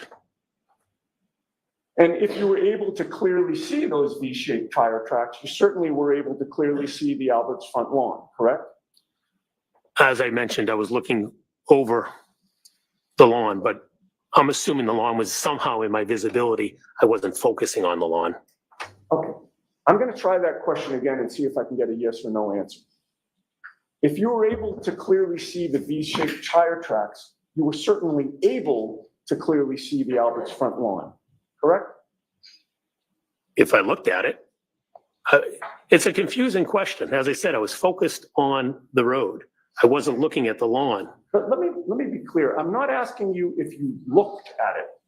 I asked if you were able to clearly see it. I would be able to, yes. And when you looked out at that black SUV, and saw the V-shaped tire tracks, you did not see a 6'2" man lying on the front lawn, correct? No, I did not. And at no point in time, whenever you looked at that black SUV, did you see John O'Keefe inside the vehicle, correct? No, I did not see John in the vehicle. At no point in time did you hear any yelling outside 34 Fairview, correct? No, I did not. At no point in time did you hear any scream of pain outside 34 Fairview, correct? No, I didn't. At no point in time did you ever hear any crash noises outside 34 Fairview. Objection. I'll allow it. No, And last question on this point, at no point did you hear any noises at all outside 34 Fairview that attracted your attention? no, there's music playing in the house, so I didn't hear anything. Okay. Now, after being at the Albert home for a period of time early that morning, you left the home approximately 1:40 a.m. or so, Yeah, give or take 1:40, 1:45. I don't know the exact time. and you walked out with your wife, Jennifer McCabe, and two of Brian Jr.'s friends, correct? Yes, Brian's two friends were joining Jennifer and I. We were driving them home. And whether you knew their names or not that night, you subsequently learned their names to be Sarah Levinson and Julie Nagel. That's correct. And you all came out of the house together, correct? Yeah, I don't recall who was where when we walked to the car, but we all left the house at the same time. And directly in front of all of you was the front lawn, correct? If I was to walk straight out the front door, yes, the front lawn's in front of me. And when you were walking out, the black SUV was gone, correct? Yes, that's correct. And when you first came out of the house facing that front lawn, you didn't see a black baseball cap, correct? That's correct. Or a black sneaker, correct? That's correct. Or 45 pieces of red plastic taillight, correct? That's correct. Or even one, correct? That's correct. And once again, you didn't see a 6'2" man lying on the front lawn, correct? No, I wish I did, but I didn't. As you were walking out with your wife and these two other women, none of them yelled that they saw anything like that, correct? Correct. And then you all piled into the vehicle which was in the driveway, correct? Yes. You and your wife got into the front, the driver's seat and the passenger seat, correct? Yes, I sat in the driver's seat. My wife was in the passenger seat. I had to brush off the car, but that's where we sat. And the other two women who were friends with Brian Jr. got into the second row passenger seat, correct? Yes. And I believe your testimony is you don't know who was where within that, but they did get in there. Yes, they were behind us. I don't know who sat in what seat. Once you got inside the vehicle, is that when you realized that you had left something back into the house? I don't recall leaving something in the house. I'm sorry? I don't recall leaving something in the house. If I did, I did. I don't recall leaving something in the house. You don't recall going back into the house? No, I don't recall going back into the house. If you went back into the house, the front lawn would have been directly in front of you from the driveway, correct? The lawn would have been to my left and I would have went up the walkway to Right. the house. Okay, well, that's my next question. When you went up the walkway, the front lawn would have been to your left, right? Yes, that's correct. And then coming out, you would have had the same view that you'd had the first time, correct? Yes, I would have come back out the same way down the steps to the left. And without going through all the various items that I asked you about in terms of not seeing on the front lawn, the speaker, the cap, the tail light, et cetera, you didn't see any of that stuff at any point the second time, correct? Correct. I did not see anything. Okay, so now you're finally back in your vehicle and you are backing out of the driveway, correct? Yes. Is it fair to say that to get to strike that. Is it fair to say that to drop the women off, your plan was to head toward Chapman Street? Yes, that's what we did. Which would mean that as you back out of the driveway, the rear end of your car would have been facing towards Cedar Crest. Correct. And then you would straighten out and now you've got a straight shot up toward Chapman Street, correct? Yes. And it would also mean that you drove the length of the Albert's property, correct? Yes. While you did that, sir, Julie Nagel never said, "What was that?" Did she? I did not hear Julie say that. She never said she had seen a black object, correct? I did not hear her say that. She never said that she saw a black blob, correct? I did not hear her say that. And she didn't say that the black blob that she supposedly saw was 5 or 6 feet in length, correct? Again, I did not hear her say it. And she never said that she might have seen a person, correct? I did not hear her. You talk about in the car? Correct. Yeah, I did not hear her say it in the car. And you were right there driving, correct? I was driving, obviously focused on the road. The windshield wipers, it was snowing pretty heavily. You didn't have earplugs in. I didn't, but they were all talking in the car. You didn't have AirPods in. No, I didn't. Certainly not the noise cancellation AirPods, correct? Correct. I did not have earpods. And you never stopped a car because you never heard Julie Nagel say anything about anybody being in trouble, correct? I did not hear her say it. Okay. You woke up the next morning, as you said, to screaming, correct? Yes, The screaming was so loud that you thought that the person screaming was actually in your bedroom, correct? that is correct. That was, and it startled you, fair to say? Yes, it did. And then ultimately, you learned that Karen Reed ended up in your driveway, correct? Yes, You could hear her screaming outside, correct? I could hear her outside, correct. She was hysterical She was screaming, Jen. She just kept repeating Jen. in a hysterical manner. Yeah, Jen, Jen. Yes, And she was screaming so loud that she was in danger of waking up the whole neighborhood, correct? she was loud, correct. And other than screaming Jen, Jen in that hysterical tone, you really couldn't make out her words a lot of the time, correct? Not when she was outside my house, no. Skipping ahead to when you went back to Fairview that morning, it's fair to say that when you went, did you say that you went inside Fairview at maybe around 7 a.m.? Is that a good estimate? Yeah, I don't know the exact time, but it would say give or take, could be a little before, a little after, but somewhere in that vicinity. And I believe you testified that the only people inside that you saw there were your wife, Brian Albert, and Nicole Albert. In addition to Officer. So at that moment, that's who I recall seeing there. Okay, so there were, and you didn't know where Brian Jr. was, whether he was sleeping, but you didn't see him. I don't recall seeing him at that moment, no. Okay. And Officer Lank was the only police official that you saw inside, correct? At that moment, correct. Okay. Now, in the days after January 29th, you participated in a group text exchange with 3 other people. Do you recall that? Could you name the 3 people? Sure. You had a group text chat going with your wife, Jennifer McCabe, your brother-in-law, Brian Albert, and your sister-in-law, Nicole Albert, correct? Oh, yes.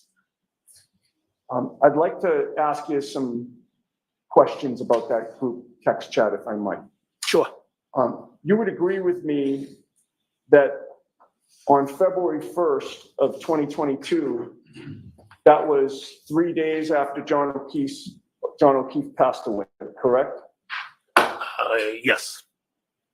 And at some point on February 1st of 2022, you were physically either at or near the Albert home at 34 Fairview in Canton, correct? I could have been. I don't recall if I was there.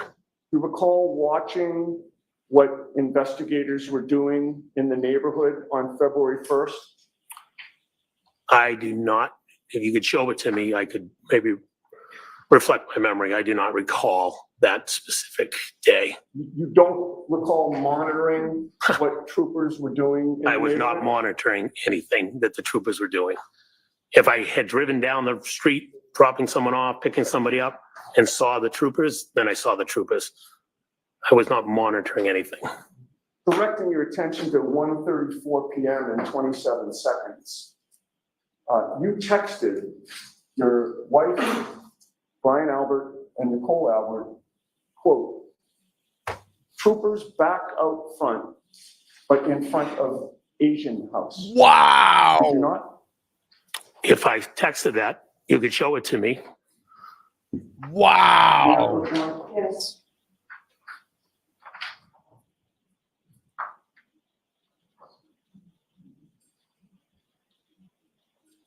That's why you were getting nervous. That's why he was looking for a way to get off that stand. 02150. No, show it to him. Don't. Look at his body language.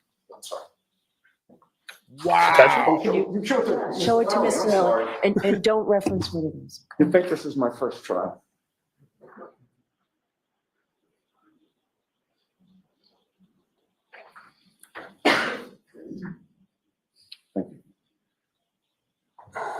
Thank you. I'm showing you a document, sir, and if you look up or look at it by yourself and look up at me when you're done. with you? I don't use glasses, but I can't see this. So maybe I need glasses. Oh, this guy's lying. I'm making it out. I got it. I do have an. Is it light? No, he says he doesn't. No, it's wear not. It's just dark, but I got it.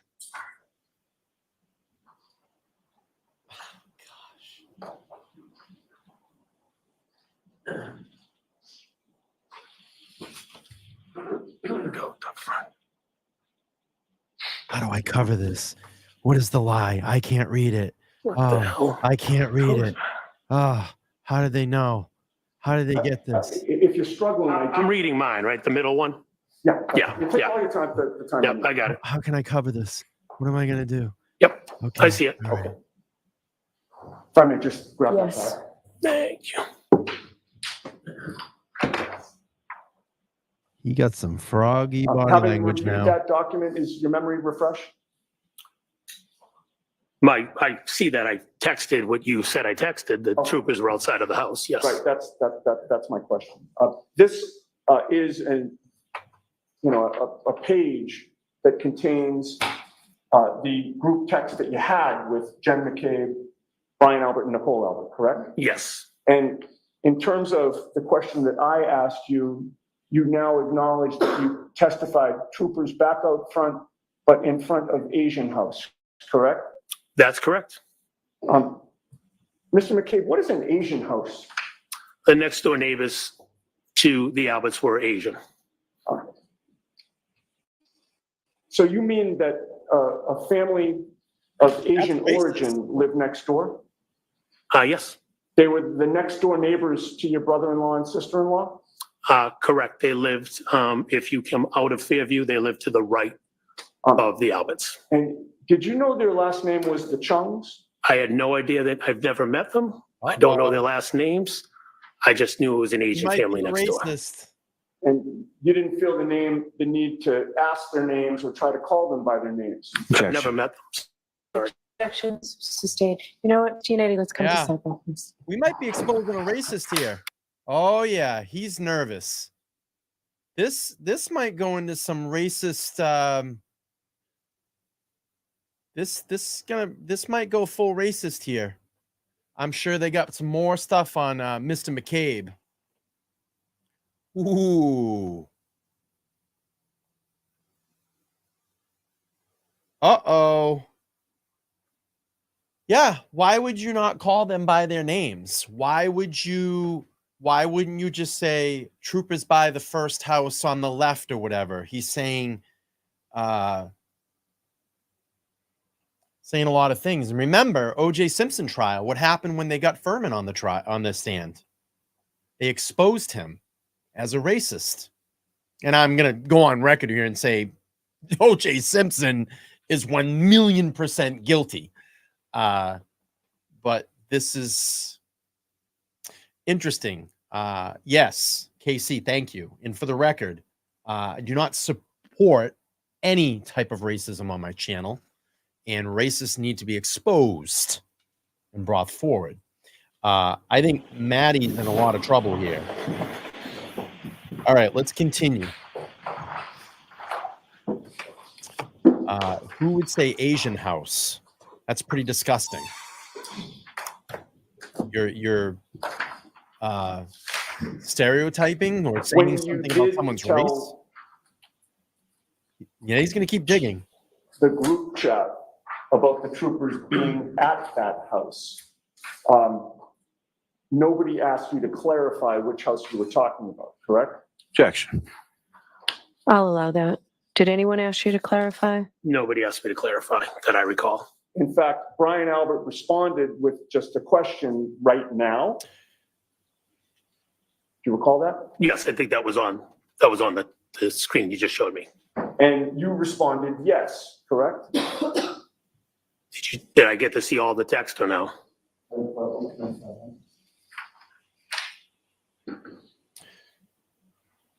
Good call out, have a zoom out. And with the court's permission, Yes. I'm going Quite to possibly. give you the previous page in case you need it. Just give it to him. I'm sorry. Thank you.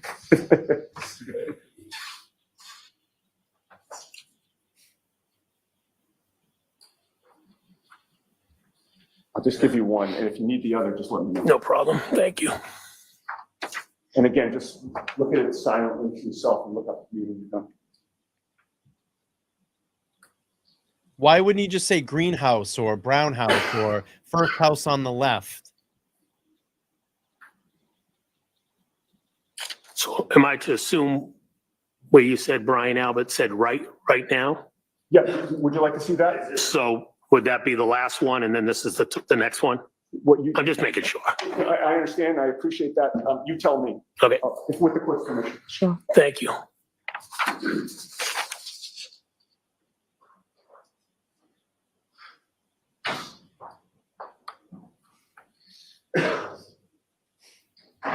Yeah, neighbor's house.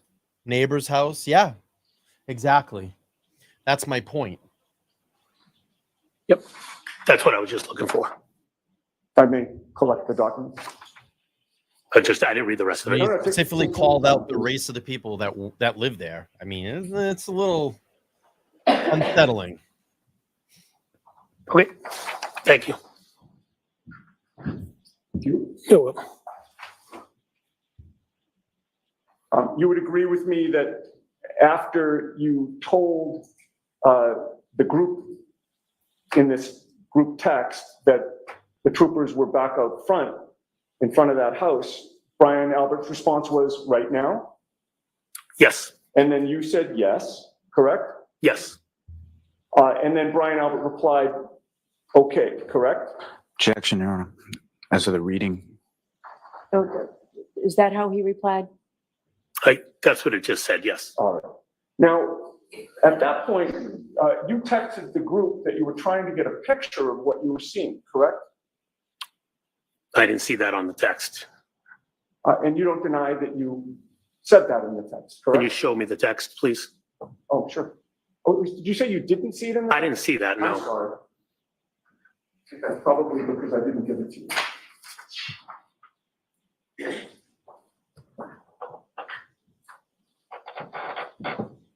May I look? Yes.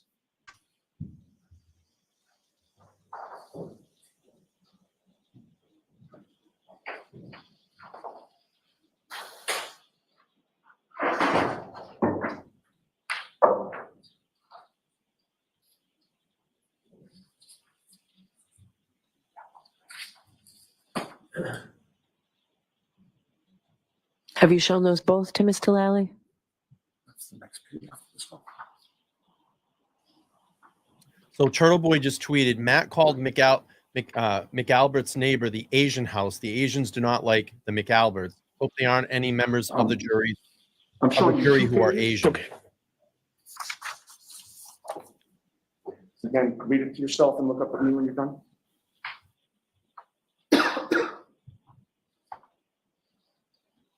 Do you have a phone with a flashlight on you? I don't have a phone on me. If you have a flashlight, I'd be able to see it. Do you mind? Oh, Just Nancy. dark. Madam Court Reporter, Mr. Clerk. Oh, okay.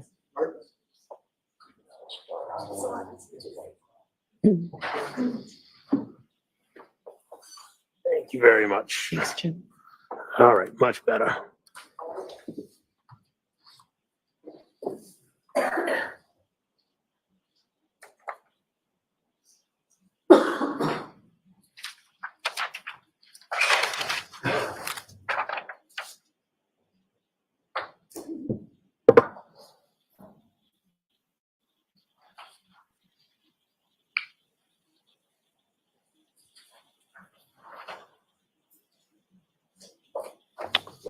I got it now. Grab that from you. Thanks.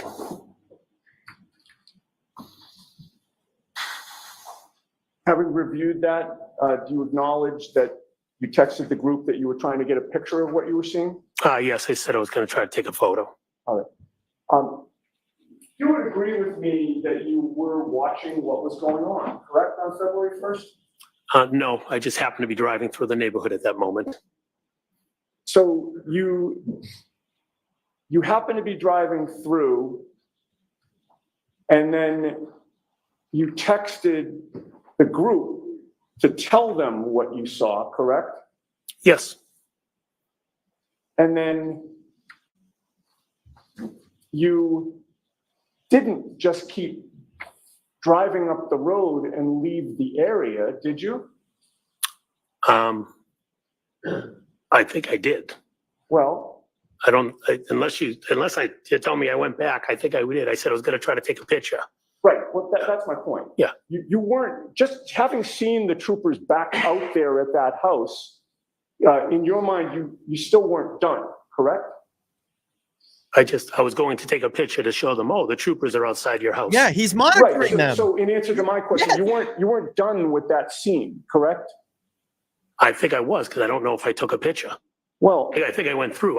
I mentioned I was going to try to take a picture. That's I don't know if I took a picture or not. you didn't intend to be done at that point, correct?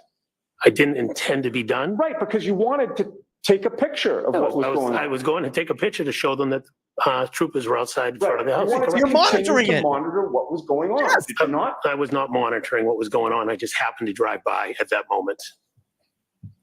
Maybe on, we should bro. sidebar? Okay. I mean, you're caught, bro. That's the thing. Just man up to it.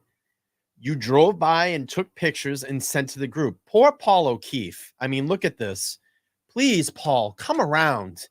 These people are lying to you, and you've bought into this lie. Look at Paul's body language. The poor guy. I mean, these are the people that they decided to roll with. They're lying. How can you? If I'm driving by someone's house and I take a photo of someone's house and I send it out to multiple people, I'm monitoring what's going on. I'm showing a group of people what is happening in that moment at that house. I mean, you're monitoring it, bro. Just man up. I love this chat. Moon says, man up and just say what you were doing. Damn, like you got caught and now he's spinning. The wheels are spinning. How can I get out of this? And he knew it was coming when Yannetti started showing him the text messages. Poor Paul O'Keefe. I feel my heart bleeds for the guy.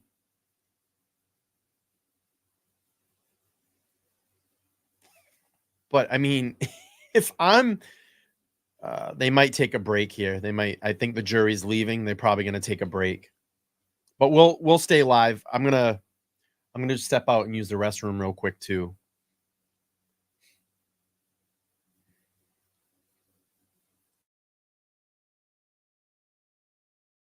Jury's probably leaving. They're gonna break for a couple minutes, probably a 15-minute break. Then they'll come back till lunch. So we'll just wait. And I'm gonna step out. Probably I'm not gonna shut down, but I'm gonna step out and use the restroom. Or maybe they're gonna do. Is there any objection from council We're if gonna have an Mr. argument. McCabe brings his own phone back in? Should he need a flashlight again? So why don't you do that? Sure. Okay. Okay, well, You're all set. Thank you.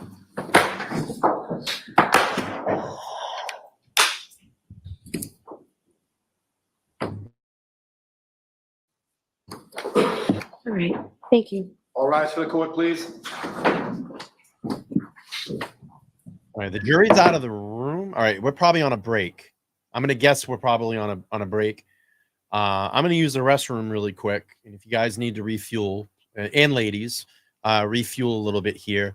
What I'll do is I'm gonna go back and just play from. If you missed the stream this morning, let me just pull that up.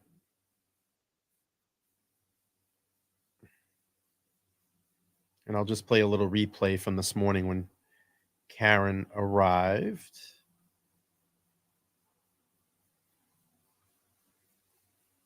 All right, so we got probably about a 15-minute break. Let's refuel a little bit here. I'm going to step out and just use the restroom, but I'm not going to keep dead air here. I'll just replay the stream from this morning. Sit back, relax, stay live with me. I'm not going anywhere. I will break for lunch. The stream will go down, and then I'll restart a second stream, and I hope all of you can come in for that. Court TV from last night. All right, let me see if I can find that.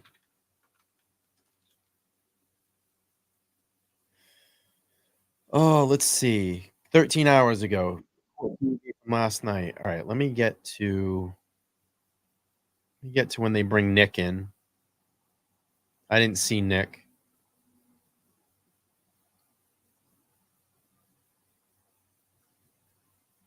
All right, we'll do this. We'll just play Court TV from last night. I'm going to step out and use the restroom. We'll wait. My guests, my trial insiders. Joining us, Karen Reed supporter and expert Nick Rocco, criminal defense attorney Joseph Krowski Jr., who at one time did represent Colin Albert, does not represent him anymore. And the YouTuber behind Yellow Cottage Tales, Kevin Lenahan, is with us. Great to see everyone tonight. Nick, I'll begin with you. What does this photo tell you? It tells me that Colin Albert was at a 21-plus club at 17 years old with cuts all over his knuckles. That was less than 4 weeks after this incident that happened to John O'Keefe. Now, there is a much clearer picture out there of his knuckles where you can actually see they're somewhat healed, but not really. There is no way that he slipped down a driveway on ice and that happened, just for the sole fact that when you fall, when anybody falls, they brace their fall. Your hands open up and you try to catch yourself. I've never heard of somebody putting their fist down on the ground and then sliding down the driveway and scraping their knuckles. Now, he could have came up with something a little better along the lines of, yeah, I was punching the punching bag, or even I punched a wall when I was a little upset. I don't believe the jury bought that at all, and that's not going to be good for him. Joseph, what are your thoughts here? Well, the defense right is all in on Colin now. There's no doubt about that. And we knew this was coming. It's been 1.5 years of the defense attorneys and Karen Reed herself collaborating with bloggers as part of a concerted effort, as part of a smear campaign on an 18-year-old kid. Your own expert just said that those pictures demonstrate injuries that are too fresh for a 19 or 20-year-old kids to have taken place a month prior. She said that until you tried to talk her off of it and inserted facts that aren't in evidence. No evidence that he had ever hit a punching bag between January 28th and the time that picture was taken. You also admitted the fact that there was a picture taken in between that time that demonstrated absolutely no injury to his knuckles. And I will tell you, because I've seen them, there's not just one picture out there. There's several pictures out there from at least 2 different nights where Colin Albert has absolutely no visible injury on his knuckle. But again, he produces a picture with no injury, and the whole Karen Reed movement says it's doctored. It's like Groundhog Day. Every time a piece of evidence is produced, they say it was doctored, and every single day they add a new civilian witness to their conspiracy theory. I'm all about defense attorneys doing whatever they can within the ethical limits of the law to represent a client. I know Karen Reed's fighting for her life, but let's talk about that video. How absurd. We're going to talk about the video in just a second. We're going to definitely talk about the video in a second. He's always one step ahead, Joseph Krowski Jr. All right, Kevin, you are expert. Right, Kevin. Your own expert said those injuries. No, I'm not trying to case. I bring in people I trust, and they tell me what they tell me. I don't tell anybody what to say on this show. You know that, Joseph. Kevin, you were referencing a photo before. I think we have the photo. Let's put that up. There it is. It's up on the screen right now. Tell me your thoughts about this photo that we're looking at and the photo from Fenway Johnny's. And that photo there is from February 9th, 10 days after John died. So not only are his knuckles clean, But if he had been in a fight, his knuckles would show marks, and they don't there. Another thing is Colin said very effectively, repeatedly, that he's never been in a fight in his life. Now, this is a town where half the town is against these people now. And a good chunk of the rest that aren't are trying to insert themselves into the case because it's now such a big case. And nobody has come forward to say that they've seen him in a fight. Nobody's come forward with a video showing him bragging about being in a fight. He's never been in a fight. There's no evidence that he's ever been in a fight. Let me take a look now at the videos that Joseph was referencing. Let's watch. These are 2 videos. They're pretty quick, but the defense brought them in today. Your advantage boys, I will beat all your asses. I promise you, I will pull on. Pull on, bitch. Your advantage, bro. Yeah.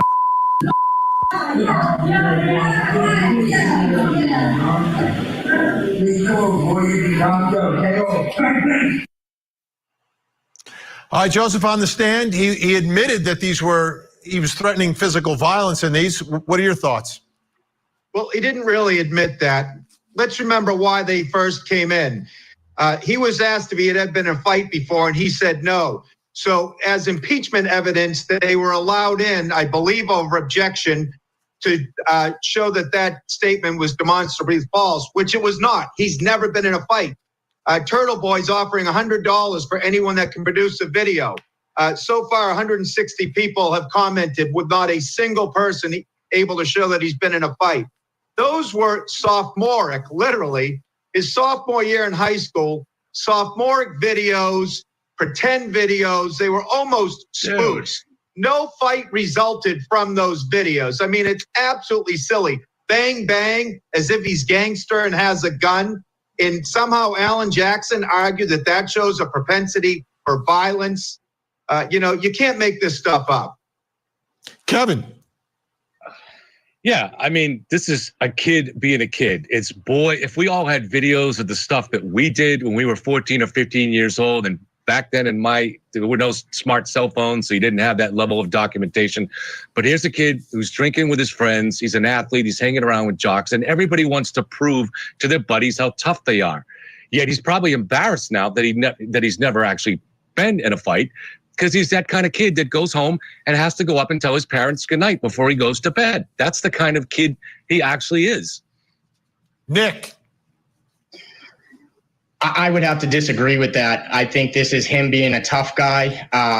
As far as that picture you showed, it doesn't show the top of his knuckles like it does in the photo taken by the photographer that was never edited. It's very light, and you see the front of his hand. The picture of his knuckles all cut up is the top of his knuckles. So this picture doesn't really prove anything, and they wouldn't post a picture online that would show his knuckles, if in my opinion. But the photographer photo, they just posted it because that's what they do. They take pictures at a club and they post it. So as far as, saying, oh, look at this picture taken on February 11th, they wouldn't post a picture if it was going to hurt Colin in this situation. So as far as that goes, I don't believe that, this picture was either. I do believe maybe it was taken before, but you can't see the top of his knuckles. All right, folks. They wouldn't have posted that picture from the bar a week later if they thought that was going to put him in harm's way. He didn't post it. The photographer did, because they had no control over the photographer, Joe. He wouldn't be out posing with injuries to his knuckles. Their own expert said the injuries are recent. You can't get around that. All right, folks. The knuckles that make contact. There you go. That's the part. All right, our insiders are staying with us. The defense today alleging that Colin Albert was being protected. Was he?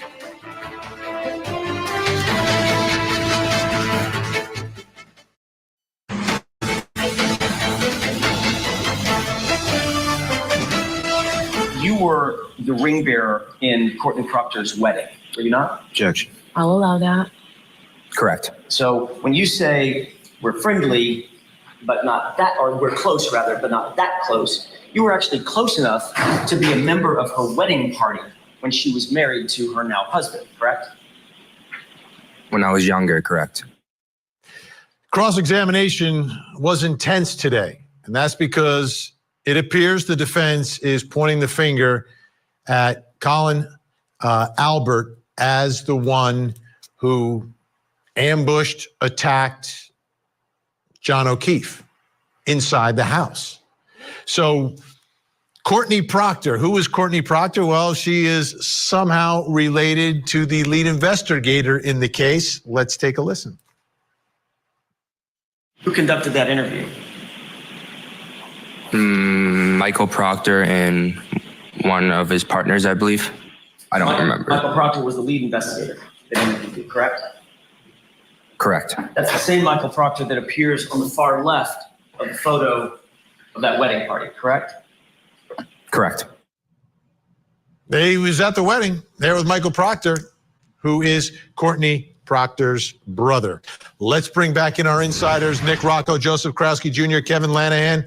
The allegation by the defense, Kevin, is that they are protecting Colin. And it really, I mean, the biggest protector perhaps of all, according to the defense, might be the lead investigator, Michael Proctor.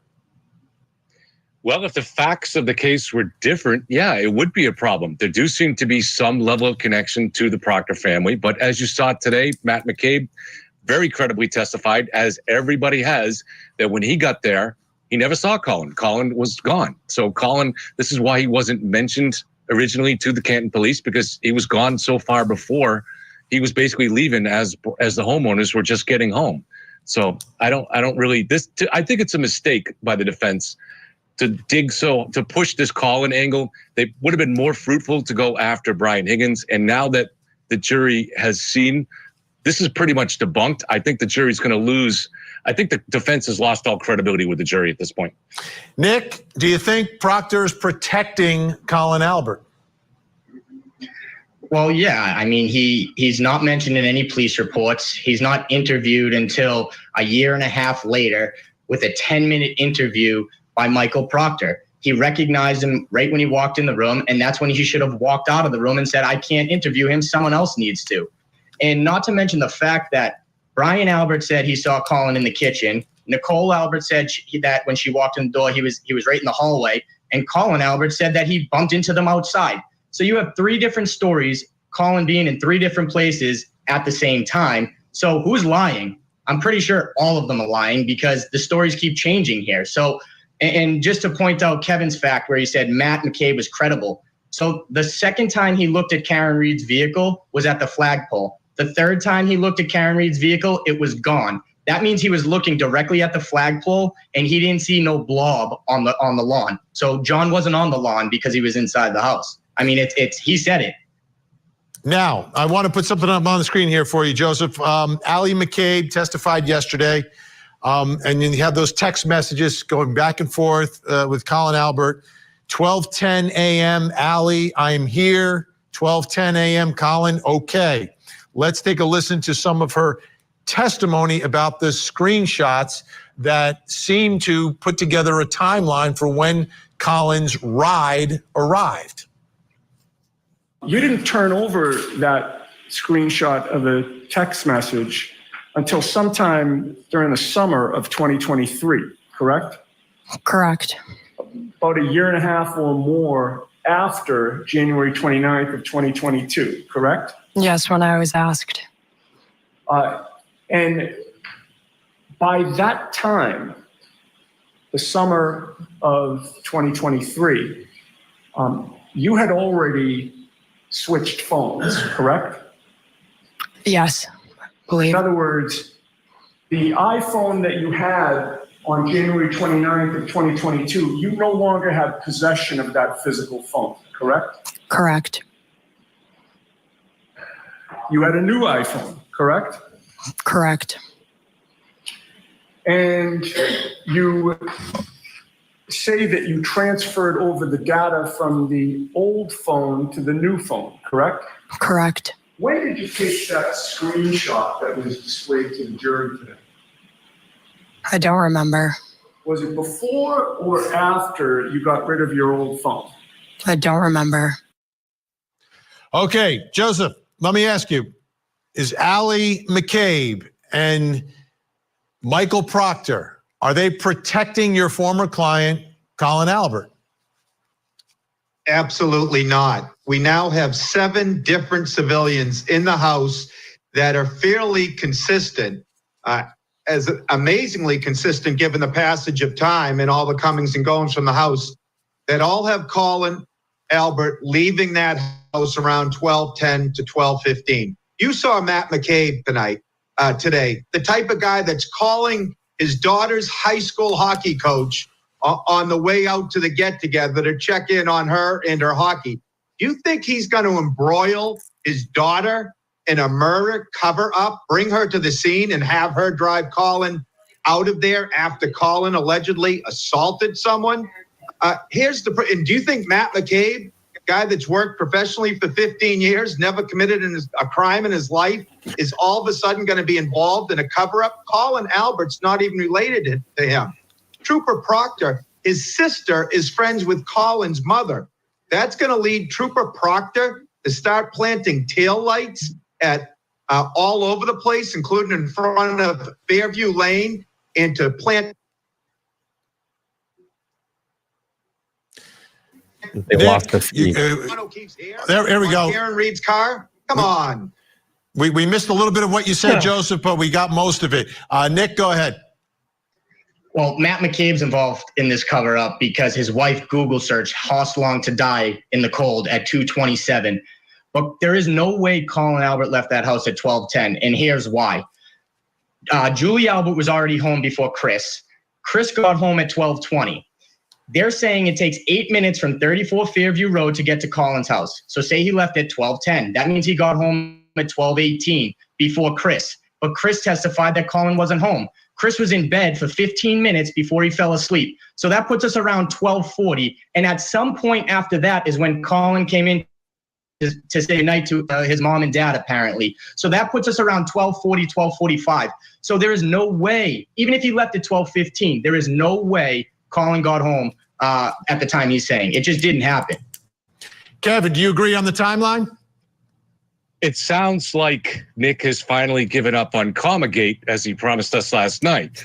But That's true. let's look at the scenario that Nick is portraying here, all right? And let's look at Matt McCabe's testimony. Here's a guy driving home to his 4 daughters. He's got his wife and he's got 2 other young women that are taking home in the back of the car. And Nick in the defense wants us to think. Oh, yeah. By the way, hearings are starting in the trial of Alec Baldwin.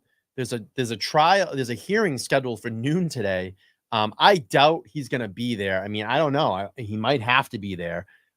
He probably will have to be there. But yeah, that's starting today. And then the trial's supposed to start, I believe. Well, they're saying in July, but I don't know if it's going to happen in July. It may.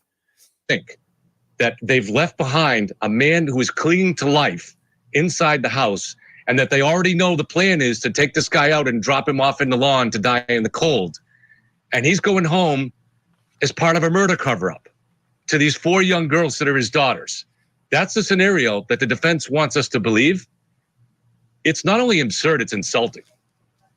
Joseph? So you didn't say anything about Chris. Sarah Levinson, a woman that went to nursing school, a woman that saves lives, that I don't even think knows Colin Albert, is going to participate in a cover-up. McLaughlin, an EMT that was trying to save John's life, is going to participate in a cover-up. You know who didn't go in the house? Who was supposed to go in the house? Karen Reed, who was invited in the house by Jen McCabe and Matt McCabe and everyone. Karen Reed, the same person that kept stopping and starting her car, consistent with an argument taking place between her and John O'Keefe. The same person on national television that didn't rule out the fact that she might have hit John O'Keefe and incapacitated him. Go ahead, Nick. I'll give you the last word tonight.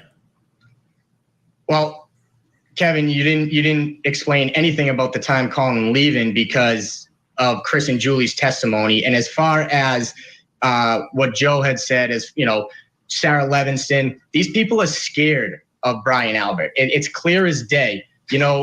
You have Colin Albert at the DA's office today, Tuesday and Wednesday. He testified that he hadn't talked to these people in over a month.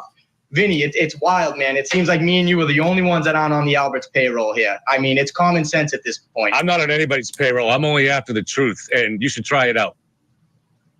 All right. We will leave it there for tonight. Nick Rocco, Joseph Krowski Jr. All right, let's check in with TB. He's live on Facebook. It looks like he's running some old videos, but let's check in with TB. His YouTube account So is she, I suspended. mean, that's fast. First of all, think of how loud that was fast, right? Like that seemed fast. So really fast. Yeah. Okay, guys. So you know, we'll see. I don't know what happened here. Did he go off? All right, hang on. We'll get TV back. We'll hang here for a minute. They're still out. Any good ones I could put on here? Okay.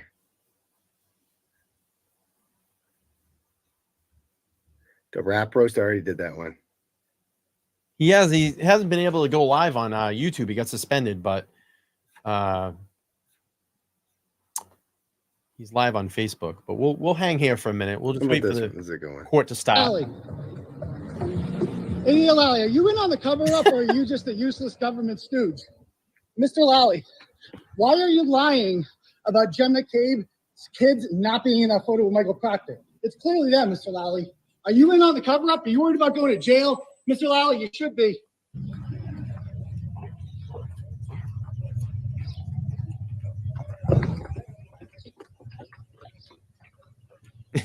Jen, why did you Google how long did I in cold at 2:27 in the morning, Jen?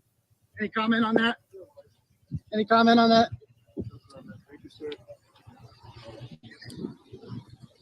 I see you guys wearing Justice for JJ shirts. How can you wear those buttons when you covered up his murder? Any comment on that? Why you Googled that at 2:27? Any comment, Mr. McCabe? Any comment? He has every right to ask. How can you show your face in court? Aren't you embarrassed? Aren't you ashamed? What are you hiding? What did you do? Why did you delete all those phone calls, Mr. McCabe? Why did you delete all those phone calls? Why did you every delete right the to ask Google these search, questions. Mr. McCabe, I believe you said that you saw Karen Reed drive south on Fairview Road. Oh, excuse me, sir. Nice to see you guys got dressed up for court, though. Looking sharp. Looking sharp. So, I believe you guys both said that you saw Karen Reed drive south. Is that correct? South? All right, So then court how is could you do a back. 3-point? Let's go back to court, live court, resuming here. All right, I'm going to minimize here. Sound up. Here we go.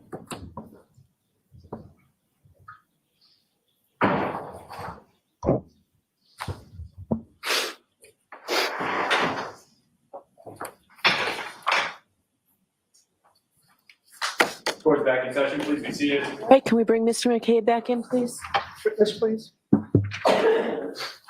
All right. Cross is going to continue.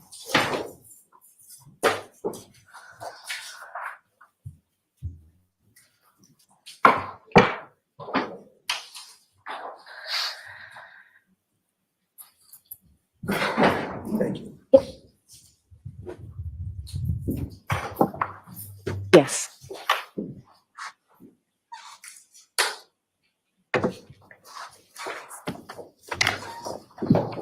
All right, Ms. Giannetti. Thank you, Your Honor. Mr. McCabe, I'm going to approach this in a little bit of a different way to hopefully make it easier on you and me and the jury. I'd like to hand you, with the court's permission, the 4 pages that you've already reviewed, just to have you identify them. If I may, please. Sure. Thank you. And I'd just like you to take a look at them and just confirm that's what you've already seen before we took the break.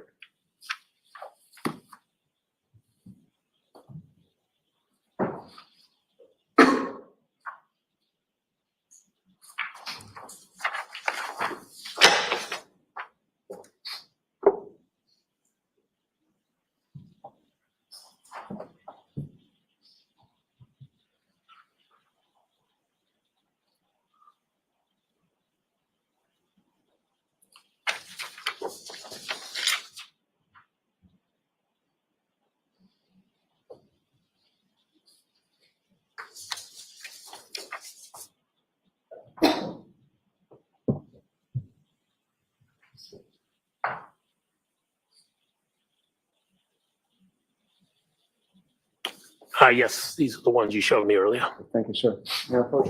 Yes. Having reviewed those, sir, does this appear to be an accurate transcription of the sequence and the content of the group text chat within that time frame? Yes. I would offer that, Your Honor. All right. The only concern I have is I don't want to give the jury something they need a flashlight to read. Well, my next. So can I see it? Of course. Why don't I see counsel?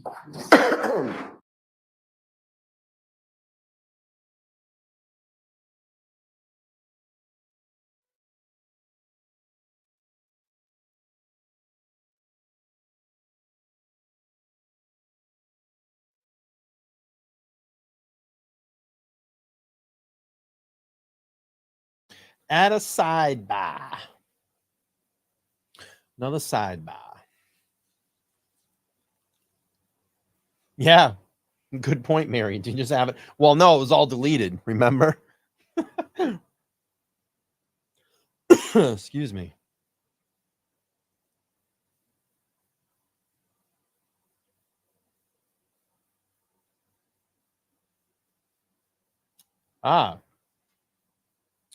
Mom says, in Canada, we have no televised trials or even photos. Very limited coverage from media as well. That's why we get JCO lead in these trials, because we get to see how justice plays out and works. So they don't air any type of trials, and they don't cover it there. They don't cover trials in Canada? That's odd.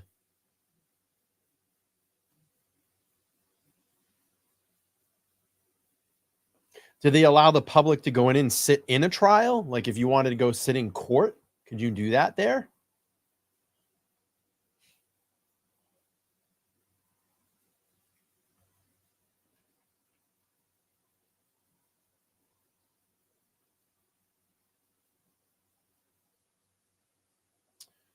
I think so. So it says, Mary says, it's the same in the UK. You want to see a trial and know it, you all have to go watch from the court gallery. Wow. It's odd. I mean, you certainly must be able to get like court TV, I would think, in Canada, right? No? Reporters get it and report and tweet. Wow. Interesting. So they're at a sidebar. We're just waiting here.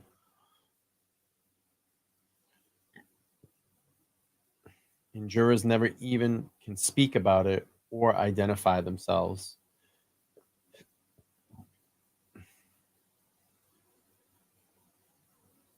No court TV, nothing like that. Wow. That's interesting.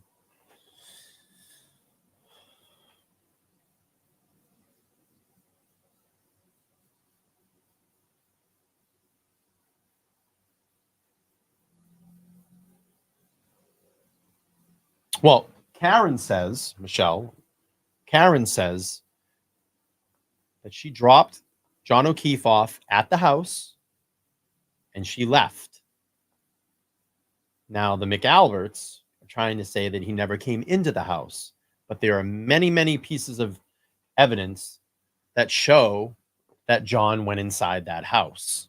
And clearly, if you just look at his injuries, they would not be consistent with the way that they're saying that Karen Reed hit him with her SUV. Now, keep in mind, a federal investigation, an independent expert, not hired by the Commonwealth or the defense. This was someone fully independent. Well, I'll explain this a little bit more. All right, we're back to trial. So, Mr. Bates, if you would display the first page, 21.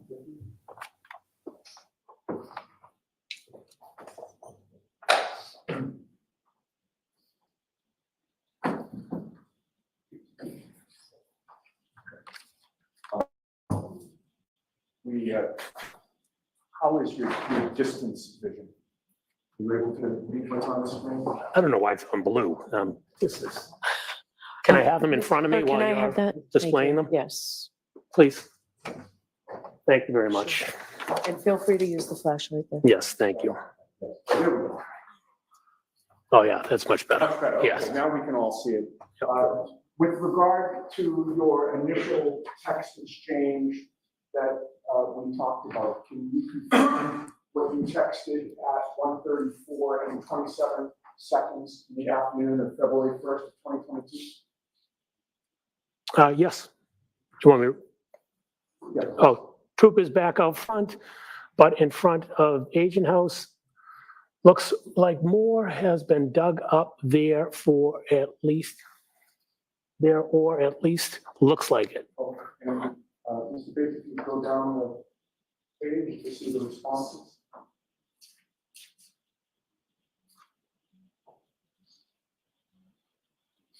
And who was it that responded to your notification that the troopers were back out front? That would be Brian Albert. Brian Albert Senior. Yeah, yep, senior. And his response was? Right now. And that was at 1:34 PM and 45 seconds? Yes, it was. And you took that to be a question, correct? Yeah, asking right now, yes. And we can move to the next. Yes, 2151, please. Was that blocking the share?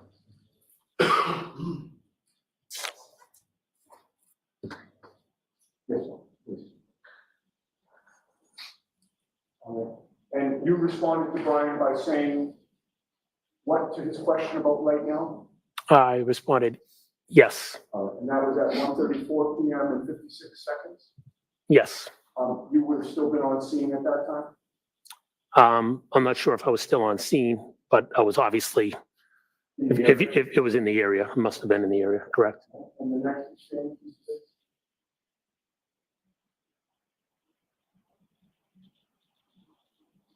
and who responded to you? Brian Albert again, And his response was? okay. You have a memory as to whether or not Brian Albert was on scene at that time or if he was somewhere else? I don't have a memory of where Brian was at that time. Given the fact that you're saying troopers are out front and he's asking right now. I'd assume he's not, I'd assume he's somewhere else, yeah.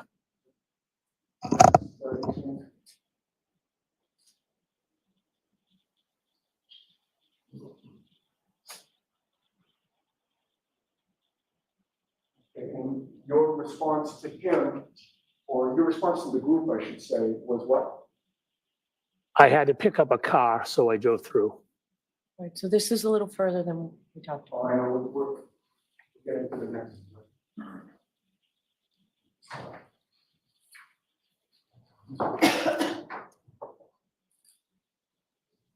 So take this one down, please.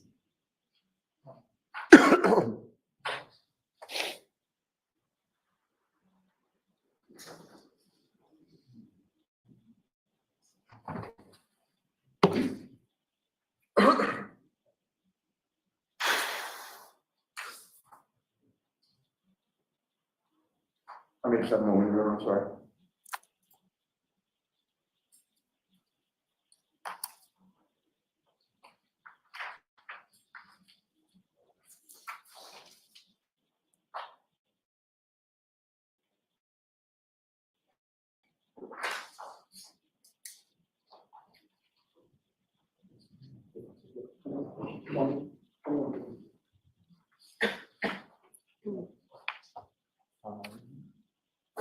Yes, the second bubble, please, Mr. Bates, on 2152.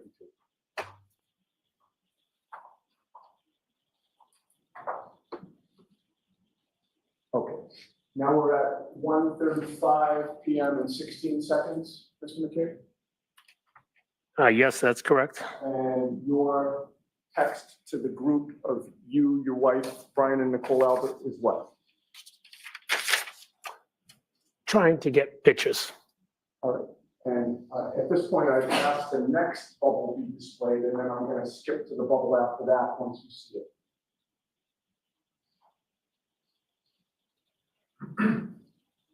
The next bubble comes from Brian Albert.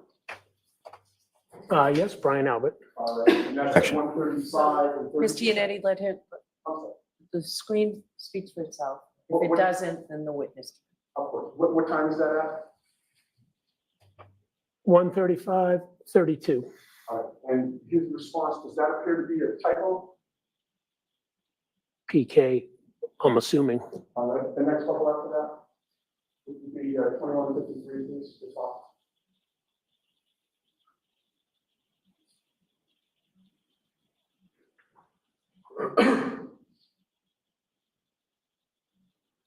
And that is from whom? Brian Albert. All right, and the time there, are you able to make that out? Does that say 135, 34 or 138, 34? Whatever. If you can't see it, you can't see it. Next. Sure, and his response was, Okay, does that appear to be correct in the PK? I'd have to go back and, The previous one you tested? Next question. Sure. All right, we can take that off for a minute. I'd like to just go over two more areas of these group chats with you. You would agree with me that later that same day on February 4th, the four of you, your wife, Brian Albert, Nicole Albert, discussed in that group chat the fact that Michael Proctor was talking to Kerry Roberts over the phone, correct? Objection, Your Honor. Sustained. At 3:01 and 48 seconds, you commented on the interview of Michael Proctor with Kerry Roberts, did you not? Objection. Sustained. May we be seen?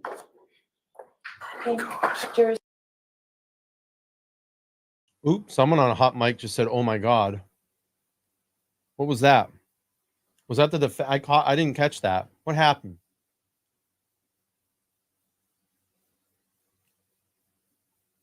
I heard a hot mic. Hang on. Pretty correct in the PK? Was it I'd Matt? have to go back and, The previous one you tested? Next question. Sure. All right, we can take that off for a minute. I'd like to just go over two more areas of these group chats with you. You would agree with me that later that same day on February 4th, the four of you, your wife, Brian Albert, Nicole Albert, discussed in that group chat the fact that Michael Proctor was talking to Kerry Roberts over the phone, correct? Objection, Your Honor. Sustained. At 3:01 and 48 seconds, you commented on the interview of Michael Proctor with Kerry Roberts, did you not? Objection. Sustained. May we be seen? Okay. Whoa! Whoa! Maddie. Maddie, you caught saying, "Oh my God." Oh my God. Well, Maddie, when you lying, you get caught. Let's see. Let's hear him say it again. Your wife, Brian Albert, Nicole Albert, discussed in that group chat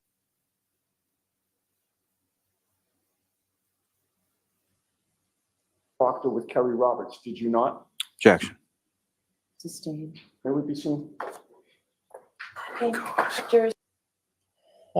All right, let's speed up. All right, this still at sidebar. Wow.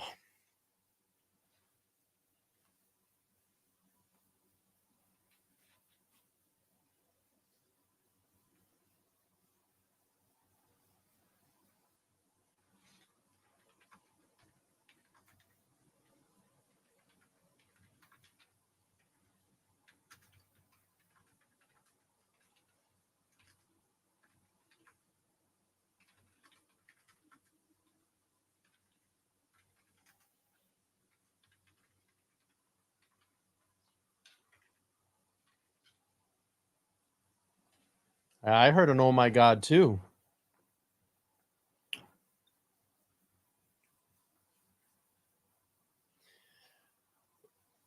Well, you know, we boost the audio over here so we can hear it. He definitely said it. And I'm sure people are already clipping it. He definitely said it. I heard it. Oh my God. You went, oh my God. Well, you can't keep things straight. You can't keep your story straight. It folds.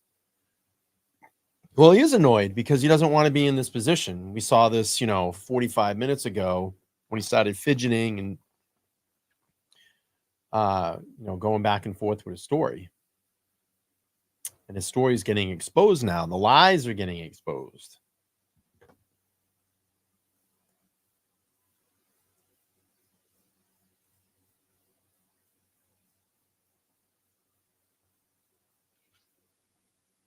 It was definitely Matt.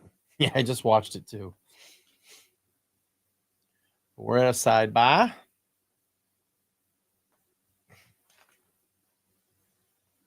Sidebar.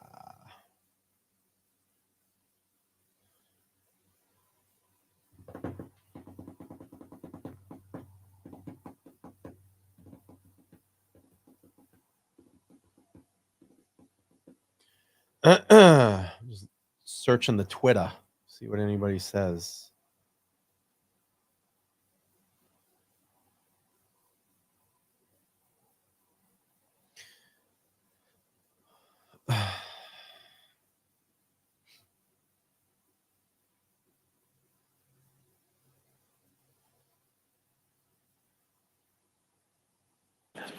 All right. I think you can. Back to testimony.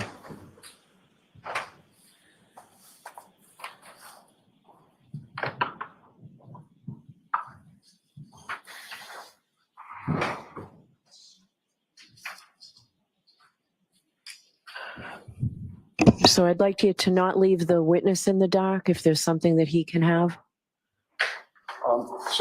What I'm going to do now, sir, is to hand you 3 more pages and ask if you can identify those.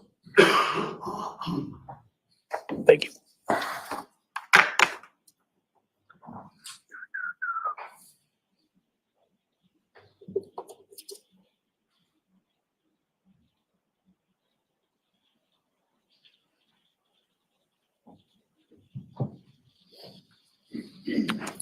I mean, did they not think the defense was going to get all this information?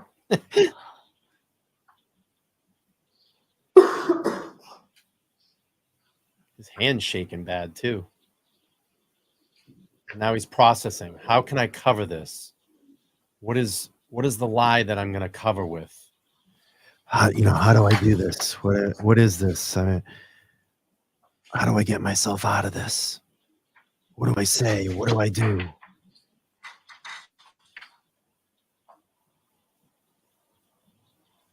He's like, shit. How am I going to process this when he asks me the tough questions? What am I going to say? How do I get out of this one?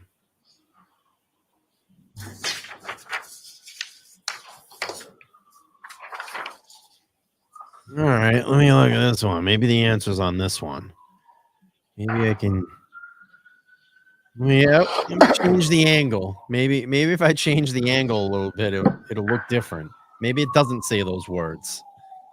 All right. Shit. It's gonna be no way I'm gonna get out of this one. All right. Well, I'm just gonna say I don't remember. I don't recall. I don't remember. I don't recall. All right. So I went down the street and I took a bunch of pictures.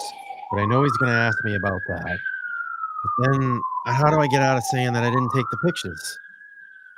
I wasn't monitoring. All right, Mr. McCabe, generally, do you recognize those, Yeah. sir? All right, I so was go looking ahead. at the tulips. Okay, go ahead, Mr. Yannetti. The pages that I've handed He's you. scared. handed He's trying to you process the and that lie. you now have in your possession, those are from the same group chat that you identified earlier, correct? Yes, that's correct. And it appears to have the same sequence and content of the group chat as well? Yes. I would offer that one. Over the Commonwealth's objection, again, I'm not sending anything to the jury that they can't read. So let's mark this for, Identification. Oh, he nervous. Look And at the him. substance of those. He is nervous. Look at Each individual one. He knows the questions are coming. Look at the friggin' body Understood. language. So, Mr. Bates, with regard to page 2160, I'm looking for the second bubble. Do you have an extra copy for me to follow along? No? Or Jim, was it, Mr. United, was this in the, what was marked for, you're using that? All right. I believe we have extra copies here. Still trying to process. How am I going to get out of this? All right. And if it's a question by question objection, just. May that be displayed on? May what be displayed? Well, I just offered that as an exhibit, and I'm asking. And I did not take it in. I said the content on a question by question. So it's each bubble. All right. You saw that at 3:01 p.m. and 48 seconds on February 1st that you texted, quote, very weird that she's been barely interviewed. The whole dead comment was just told. I was supposed to have them talk last night and forgot to tell Proctor to call her. Do you recall that? I recall it, correct. And those were your words, correct? Yes, they are. May that be displayed? No, it's in. We may display it later, but I'd like to move this testimony along. So that's in evidence. And then in that discussion,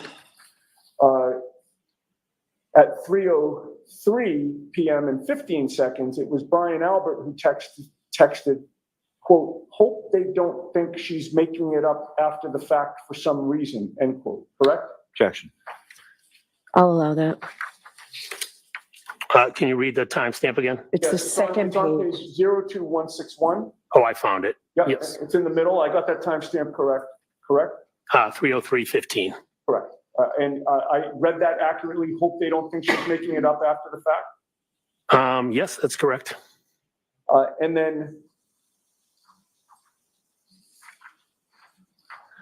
less than a minute later at 3:05 and 32 seconds, you replied, yes, she was hardly interviewed, and I think just answered what was asked. Oh, I'm sorry, strike that whole question. I skipped his next response, which was at 3:05 and 2 seconds, where he said, but if they barely interviewed her, that's on them, correct? That's from Brian. Yes, that's correct. Okay. Now, with regard to that exchange, you would agree with me that you were talking about Kerry Roberts being interviewed by Michael Proctor, correct? I don't want to make an assumption. Do you have the text previous to this that shows that we're referencing Kerry? I do, and I'll show you that only to refresh your memory. Yeah, I don't want to assume something. I understand. I'm going to show you one page and ask you to look at it silently to yourself. Okay. And I've opened the packet for the page. Okay. You just look up at me when you're done.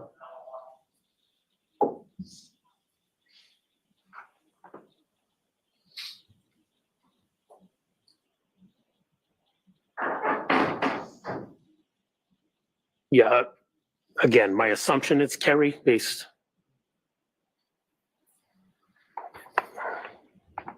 Can I go back another page? Feel free. He's shaking. Okay, that's what I was looking for. Yes.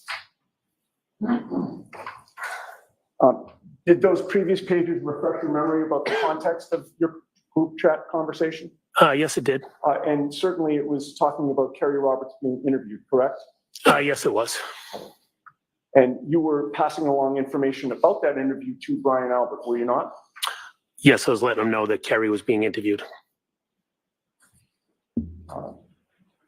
And you were telling him things that she was saying, correct?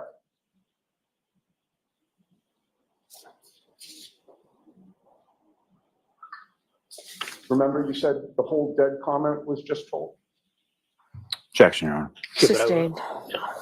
All right, in any case, we're going to move on to the very last discussion that I'd like to ask you about.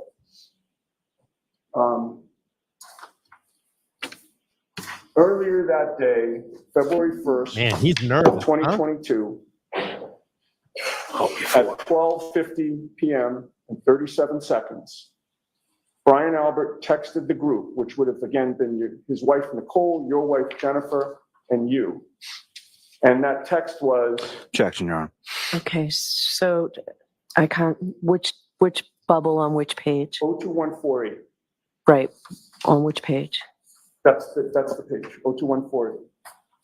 Okay, so I don't have it. The bubble is the second of the three bubbles. So I don't have it. I don't have it. I don't know what the objection's pertaining to. He looks like Chris Farley. Jurors, I apologize that this is He taking so long. nervous. Wow. He is nervous. Look at him whistling. You know what, Ms. Giannetti, why don't you? This is that's for the court, Your Honor. You want out of that seat. So you're objecting to it, so I'm not going to let you say what it is. You can show it to the witness. Yes, will do. Which one is this?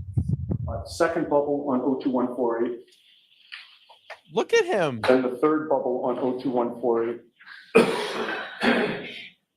Well, Bev's trying to make it First harder. bubble on 02149. That's all I'll be asking him about. Thank you. All right, so I won't allow, based on the objection from the Commonwealth, the second bubble on 02148. I will allow the author of the third bubble Um, on page 02148. no. The second bubble on 02148. Is not allowed into evidence. Unbelievable. I need to be heard on that then. Yeah, he needs to be heard. No, all right, I'll hear you at sidebar. What the fuck?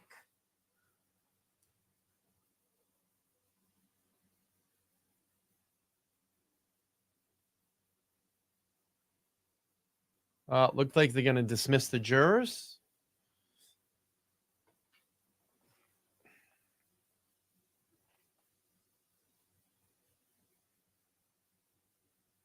Oh, yeah. I mean, MIG. I mean, yes. I mean, she's for the Commonwealth. I mean, it's clear she's for the Commonwealth. Insanely clear that she is for the Commonwealth and will do everything to keep the Commonwealth in this. This has been a big crumble today. Neil says he's crumbling like an old building. I mean, this is probably one of the most, I mean, you can clearly see he's nervous. He's putting his hand up. He's whistling. He's trying to find a way off that stand. He said, "Oh my God," earlier. The castle is crumbling. So and this is where I have to ask, you know, we're 3 weeks into this trial, 3 weeks into this trial. What has the Commonwealth brought forth to prove that Karen Reed murdered, not even just hit, not even by accident? They're saying that she deliberately murdered Officer John O'Keefe. Help me out here, people. I still have people that message me every day and say that I'm crazy. I am absolutely crazy. That all the signs are pointing towards her. I don't know what trial you're watching. I'm legitimately just trying to ask a question, like, what trial are you watching? Because I haven't seen anything. I haven't seen anything. What trial are you watching? I mean, you're clearly seeing the display here today. If you're looking at this witness, and this is a Commonwealth witness that is fumbling and stumbling and trying to cover the story, the lies. It's crumbling right in front of them.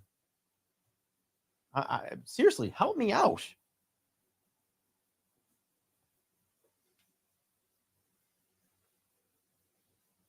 I think it's going to go a lot longer. They're saying 6-week trial. I think it's going to be closer to 8 to 10.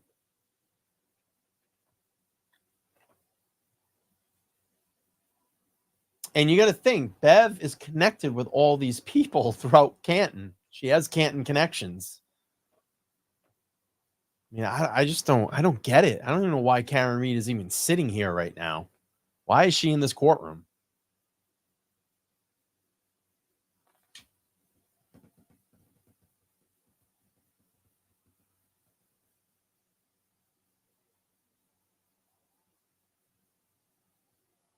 Here you go, right here. Donnie, great analysis. Who sits and watches crime scenes? If you have a real position in it, go and talk to the investigators and tell your friends. But the stakeout, that's telling something to cover Yes, up. please. Can I have the jury back, please?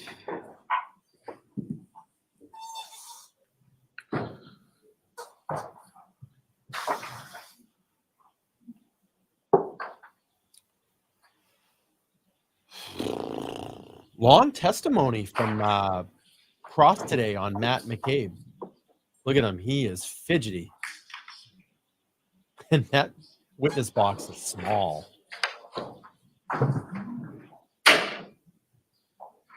How many witnesses have sat in that thing? You know what I mean? Look at the history.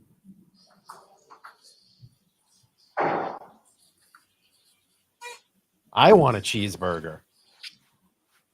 I want a cheeseburger.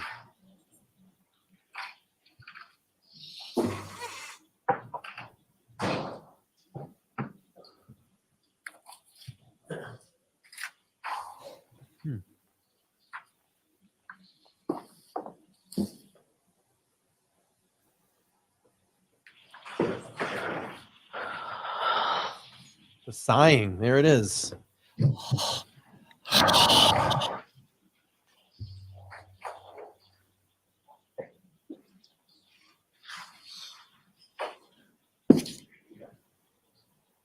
And Mr. Jackson, if you are planning on doing this with the next witness, I'd like you to let Mr. Lally know which ones of these you intend to use so that we can avoid all of this. And if you have a copy from me, that would be helpful for objections. No. She wants to move the trial along. I want to move this trial along. Court, all rise for the jury.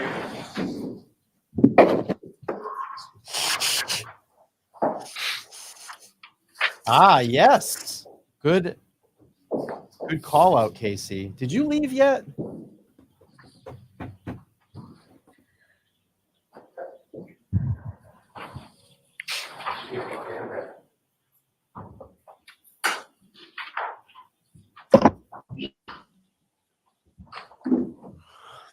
Oh, Lally will drag this out. You haven't left yet. What are you doing? I'm so tired. Court's back in session. Please be seated. Giannetti. Thank you, Your Honor. Mr. McCabe, when we broke, I was just about to ask you about the last exchange here. You will agree with me that on February 1st of 2022 at 12:51 and 49 seconds, you texted the group chat to say, ask Chris to ask some questions, correct? Yep, I'm reading it right now. Yes, that's correct. And who was the Chris you were referring to? That would be Chris Albert. Brian's brother, correct? That is correct. And then you texted your wife, Brian Albert, and Nicole Albert, quote, tell them the guy never went in the house, correct? Yeah, that's part of the same text. Yes. Mr. McCabe, who was the guy that you were referring to? Does he have a name? That would be John O'Keefe. When you told the group to tell them the guy never went in the house, that was you talking about how you should all get your stories straight, correct? No. You would agree with me that your stories are all straight in terms of the guy never went in the house, correct? Objection. Can you answer that? John never went in the house. It's not a story, it's a fact. Well, when you said, tell them the guy never went in the house, Brian Albert was on that exchange still, was he not? He was still part of the group text? Yes, Brian is on the exchange. And Brian Albert was the one to respond, wasn't he? Let me switch pages here. 51. He responded, did he not? Yes, he did. And then At that point, you knew Brian Albert was the oldest brother of the Albert family, correct? Yes, that's correct. The oldest sibling in that family, correct? Yes, that's correct. And in his response to your instructions that his younger brother, Chris, should say that John O'Keefe never went in the house, or the guy never went in the house, you would agree with me that he responded with one word, correct? Yes, he did. And in response to you saying the guy never went in the house, Brian Albert's response was, exactly, correct? Yes, that's his response. We're done here. All right, Commonwealth, any redirect? Just briefly, Your Honor.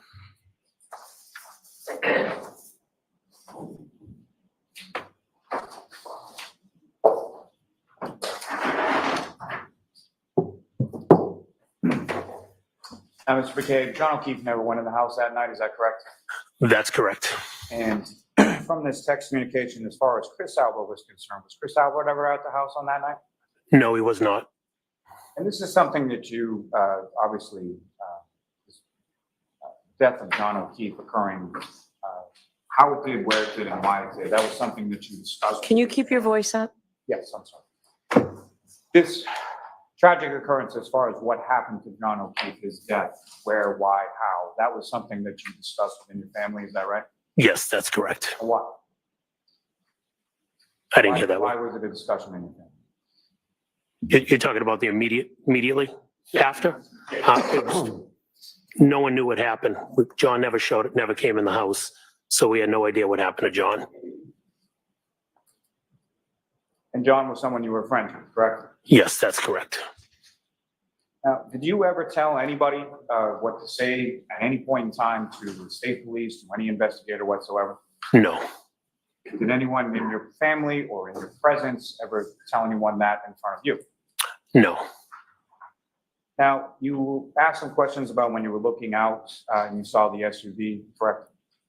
yes, And your focus, as you indicated in your testimony, was on the SUV, correct? yes, that's correct. Now, during the time that you were looking out, did you ever see a pickup truck outside? I knew the pickup truck was out there, but again, I didn't look at the pickup. I kind of saw it, but was focusing on the SUV. And I saw a vehicle out there. Let's say that. my question is more so, as far as the tire marks that you were talking about in the road, was that before or after the pickup truck was It was after. in? Now, you were asked some questions about directionality and things of that nature as far as coming down Chapman or Cedar Crest, correct? Yes, that's correct. And so if someone had driven by the house, missed the house, and then went on to Cedar Crest, turned around, presumably then they would be taking a left or a right from Cedar Crest onto Fairview, is that right? Yes, if they passed the house, they would have come to Cedar Crest and turned around and come back onto Fairview. And you were asked some questions about whether or not you saw Mr. O'Keefe from your vantage point in the SUV, is that correct? Yes, I was. You didn't see him, correct? I did not see him. Could you see anyone inside from where you were? I could not see anybody in the vehicle. Did you see anything about the windows as far as their tint or anything like that? I don't recall the tint. I couldn't see inside though. As far as any statements that Ms. Nagel made on the way home, is it your testimony that you, Ms. Nagel didn't say those statements or that you didn't hear those statements? I did not hear those statements. Now, turning to February 1st, do you recall what you were doing on that day when you drove by Fairview?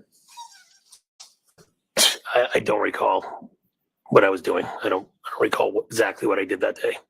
And were you going specifically by Fairview or where were you? Based off of reading these text messages, I was doing something, picking up a car or something, it says. I don't recall where. And I cut down Fairview. Now, as far as your statement in those text messages where you said, looks like more has been dug up, you recall that? I don't recall it. I read it in the text message. Do you recall what that was in regard to? As far as what were they digging? Oh, sorry. I do recall. they dug out the snow. It looked like the snow banks. It looked like there was more snow dug out in the around the around the scene. And by the scene, you mean around where the flagpole fire hydrant that was? Correct. Yes. Did you recall any sort of change in the weather between the 29th and February 1st? I believe the temperature rose. Snow was starting to melt, if I recall. Now, when you and your wife your wife was talking to Mr. O'Keefe and you were given directions, there was some reference to Bella's house, correct? Yes, that's correct. And that was sort of used as a directionality as far as Mr. O'Keefe would be familiar with where Bella's house was? Yes, that's correct. What, if any, relationship in the past were you aware of between Mr. O'Keefe and Bella and Bella's mother? At some point, Bella's parents were separated, since divorced. At some point, Mr. O'Keefe had a relationship with Bella's mother. And after that conversation in which that was referenced as far as Bella's house, did you ever hear from John O'Keefe again? Never heard from him again. Nothing further. Anything? Just very briefly. Okay. You were just asked if you ever told anyone, if you told anyone what to tell the state police or investigators, and your answer was no, correct? Yeah, I don't recall telling anyone to tell anybody anything. So with regard to your statement, tell them the guy never went in the house, who's the them? Do you mind if I go back and read? Take your time.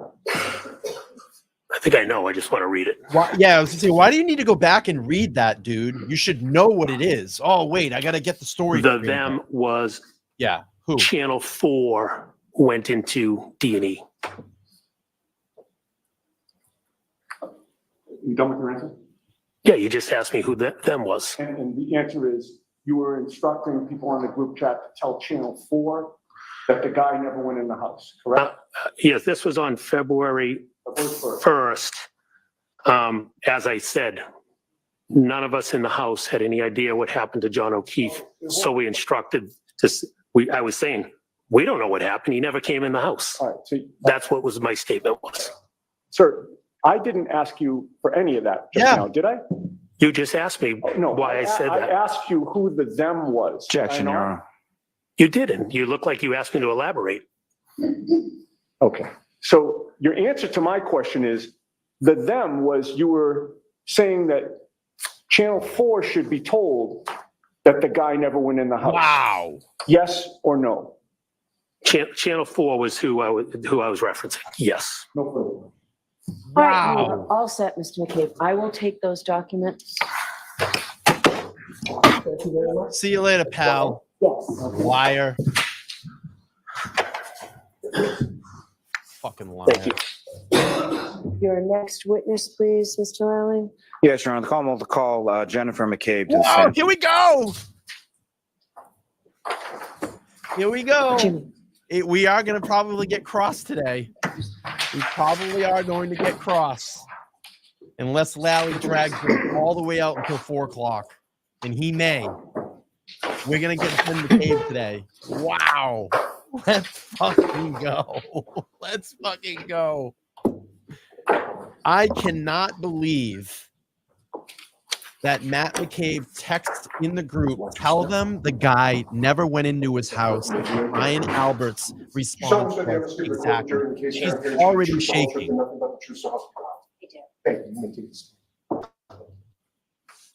God, I wish I had Turtle Boy over there right now. Changed her hair. All right, whenever you're ready, Mr. Lally. Thank you. Good afternoon, ma'am. Are we going Good to get afternoon. weather? Could you please state your name and spell your last name? Sure. Jennifer McCabe, McCabe. And where do you live, ma'am? Canton. And how long have you lived in Canton? Approximately 20, well, my whole life, I lived in Canton, except when I first got married, I lived in Stoughton for a year or two. And where you live currently in Canton, how long have you lived there? I live at 12 Country Lane, and I've lived there about 10 years. And prior to that, where did you live in Canton before Country Lane? 15 Sutcliffe Ave in Canton. And how long did you live on South Cliff? Approximately 10 years. And with regard to both addresses, who, if anyone, you lived there with? I lived there with my husband, Matt, and my 4 daughters. And how old are your 4 daughters? 15, 16, 18, and 20. Now, if I could turn your attention to January 28th into January 29th, 2022. Recall those days? I do, yes. And do you recall what days of the week they were? Friday and a Saturday. So starting with Friday, January 28th in the evening, do you recall what was going on that night or where you went? What were you doing? Well, first, I set up at my house for a team dinner for my daughter's hockey team.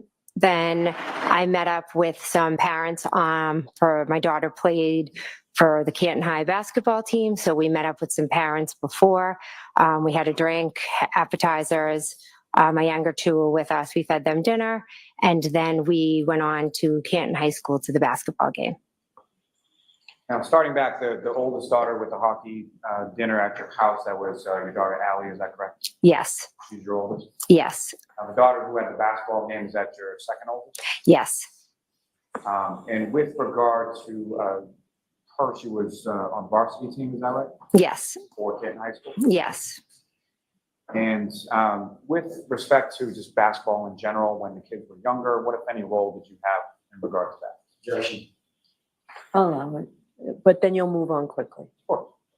I was a basketball coach for the rec, well, the town program. For how many years?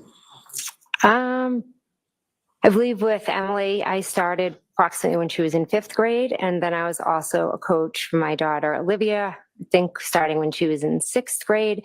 And with my youngest, I think I coached from 1st grade on up until 8th grade. Now, as far as the high school game was concerned, is there a sort of a typical start time for high school basketball match? Yeah. Move on. We know the time. Move on.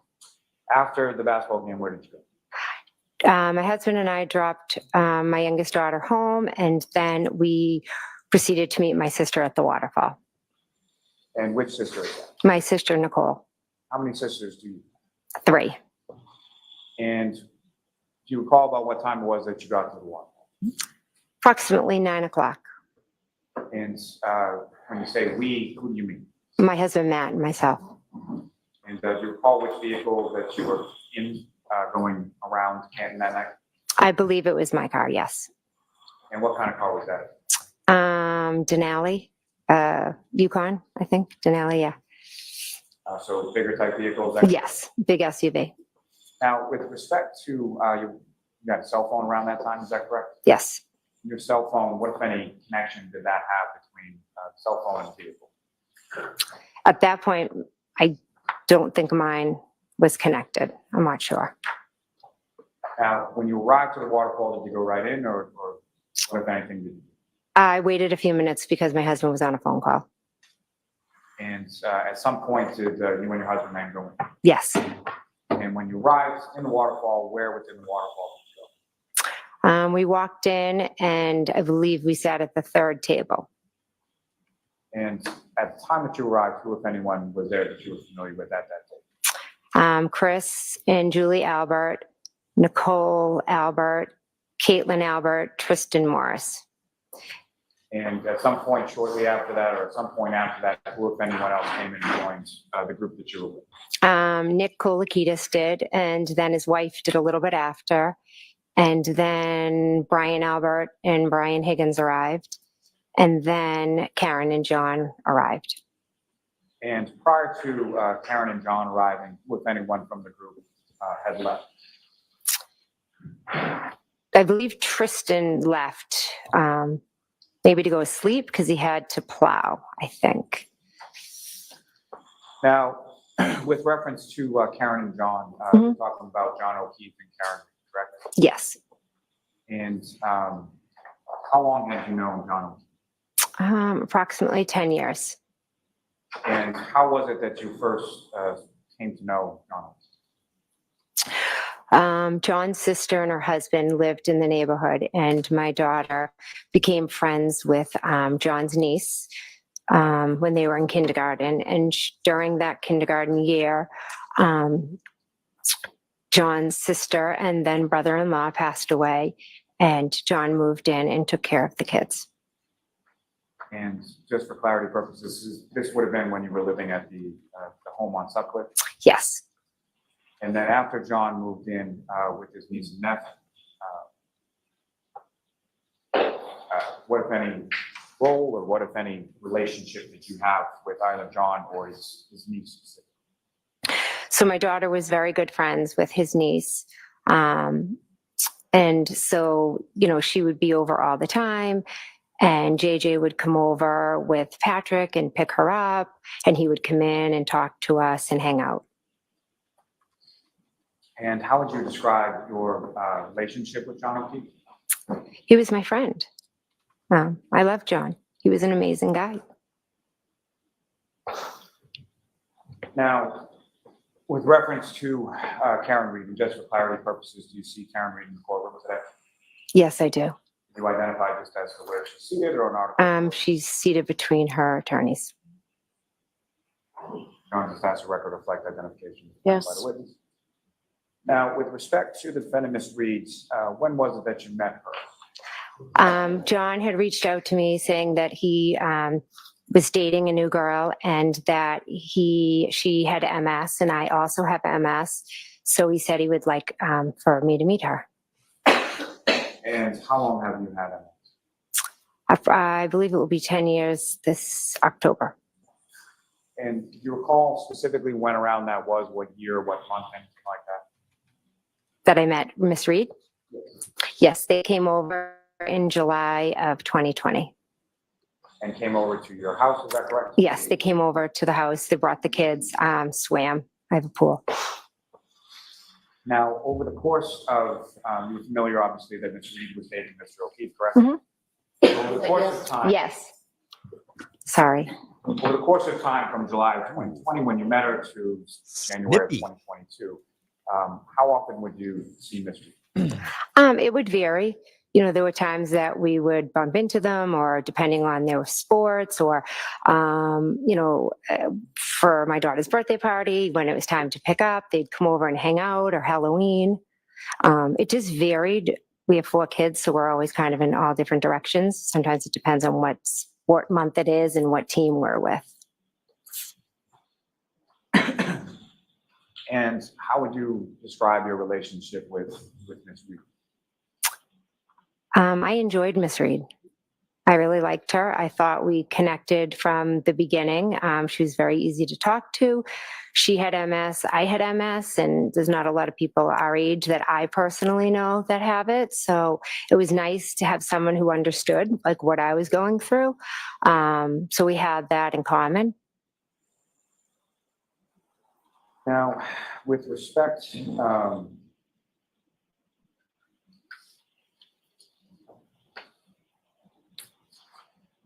to either, starting with Mr. O'Keefe, was your friendship the type where you would have any sort of discussions about his relationship with Ms. Reed or anything, or any girls that he dated at any point in time that you were friends with him?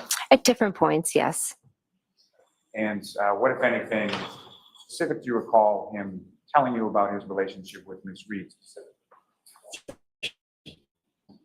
I'm going to allow that. I'd like to see counsel at sidebar for just a minute, please.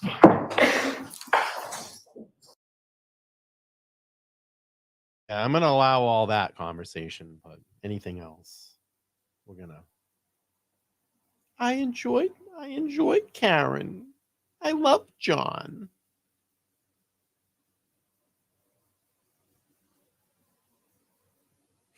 Wait till Jackson gets in this and digs his claws in. No pun intended. But just wait. So I'm going to put thank you all for being here, by the way. Thank you for watching my stream. I know there's a million streams today, but thank you for joining with me. My question is this. Let's do a quick poll. Will we see a cross examination at least start today? If you think it will start, hit a 1 in the chat. If you think it's going to be Monday, hit a 2.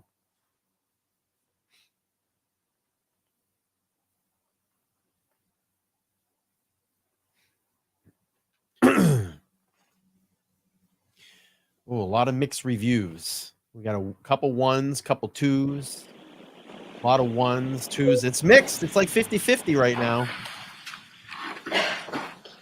All right, back to testimony. So, Mr. McCabe, with regard to Mr. O'Keefe and his relationship with Ms. Reed, is that something that you spend any real time talking about with Mr. O'Keefe? No, occasionally, hey, how are things going? How's she feeling? How's she doing? Very general. And same sort of question with regards to Ms. Reed, is that a conversation that you had as far as her relationship with Mr. O'Keefe? Yes, similar. Now, on that evening, if I could turn you back to the waterfall. You arrive about 9, about what time was it that you left? Approximately midnight, a little give or take. And so during the 3 hours or so that you were there, how would you describe sort of the mood or demeanor of the group that you were with during the time you were there? Fine, friendly, normal, typical night, just out having a drink, listening to music. And you mentioned about 11 o'clock or so was that Mr. O'Keefe and Ms. Reed came into the bar? Correct. And when they came into the bar, where did they go in relation to where you were? They came right over and talked to the group that we were with. And when Mr. O'Keefe and the defendant came over, what, if anything, did you observe the defendant do or have with her when she came? Oh, she had brought a glass with her and kind of took it out of her coat and just kind of chuckled about it. What, if anything, did you observe about the glass?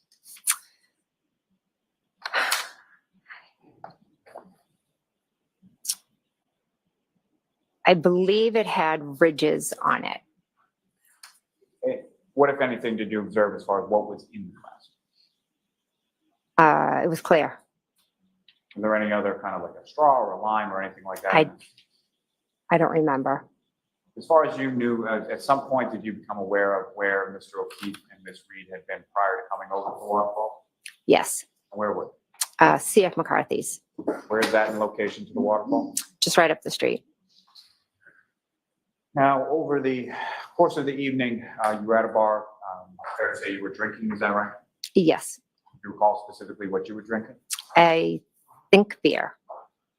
And same question with regard to Mr. O'Keefe. Do you recall him drinking? And if so, what, if anything, was he? I can't be certain. Possibly a beer, but I can't be certain. And with respect to Ms. Reed, same question as far as you recall her drinking, and if so, what, if anything, do you recall her? Again, I remember just a clear glass with clear liquid in it. Any different glass beyond the one that you've already testified about, or no? I don't remember, sorry.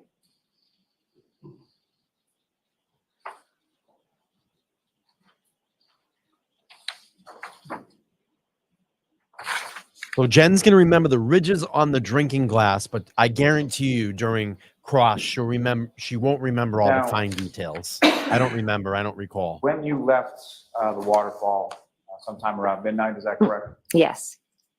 And let me ask you this first. I'm sorry. So with respect to the time that you were at the waterfall, did you speak with Mr. O'Keefe? Yes, briefly at the bar. And do you recall just generally what it was that you talked about? Yes, his niece had just gotten into Bishop Fee, so he was very excited. And with respect to Ms. Reed, did you speak to her at the bar? Yes. And do you recall what, if anything, that you spoke about? Yes. And what was it? Karen had shared a little bit of frustration that morning. Or one morning she had taken Kaylee to Dunkin' Donuts and John, was frustrated, didn't, saying, don't take her. She's going to, make a habit of it, meaning like she's going to come to expect it every day. And then we just talked about how, challenging it is with kids And, she mentioned that that's kind of all they ever fight about. And I said, yeah, well, welcome to parenthood, and, she just was a little bit frustrated, felt like the family needed to be doing more to help. And she just wished she had, more time, just her and John. But again, it was just, girlfriend to girlfriend kind of venting. I like how they keep to try to look at the jury to like convince them. Now, as far as Mr. O'Keefe was concerned, what, if any, observations did you make as to how he was dressed? Baseball hat, jeans. That's what I remember. Do you recall any sort of winter coat or heavier coat or anything like that? No.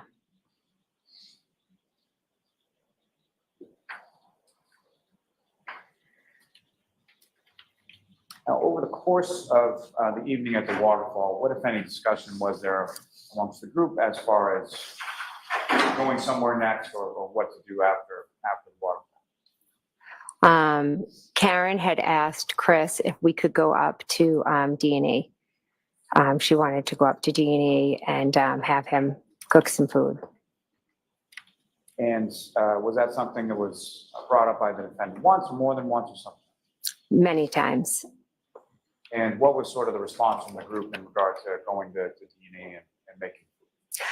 So Brian, Chris, and Matt do this annual weight loss challenge every year, and it was in the midst of that. So they were like, no, we can't go up there. We're not going to eat. We'll do it another time. Now, following that conversation, what, if any, other, let me ask you this, why did you go to the waterfall first? So I went to meet my sister, Nicole. She was heading there because she was going to go have a drink with her. Her son was going to have some friends and then meet out. So I was going to meet them for a drink for my nephew's birthday. To be clear, that nephew was Brian Albert Jr., is that right? Yes. And did Brian Albert Jr. ever show up at the waterfall that evening? He did not, no. You know why not? Brian suffers from anxiety, and during that time period, he was really struggling.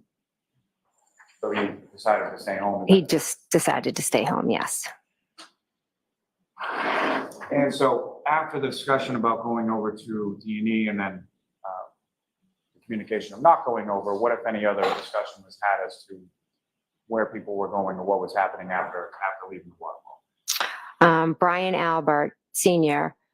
Just made a general, hey, I'm going to go home, have a drink with Brian if anyone would like to come. And was that something that was just to certain people, or was it expressed at the table, or how was that expressed?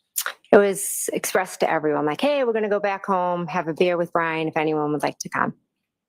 Now, after that was sort of put out to the table, what, if any, discussion did you have in regard to that with either Mr. O'Keefe, Ms. Reed, or both?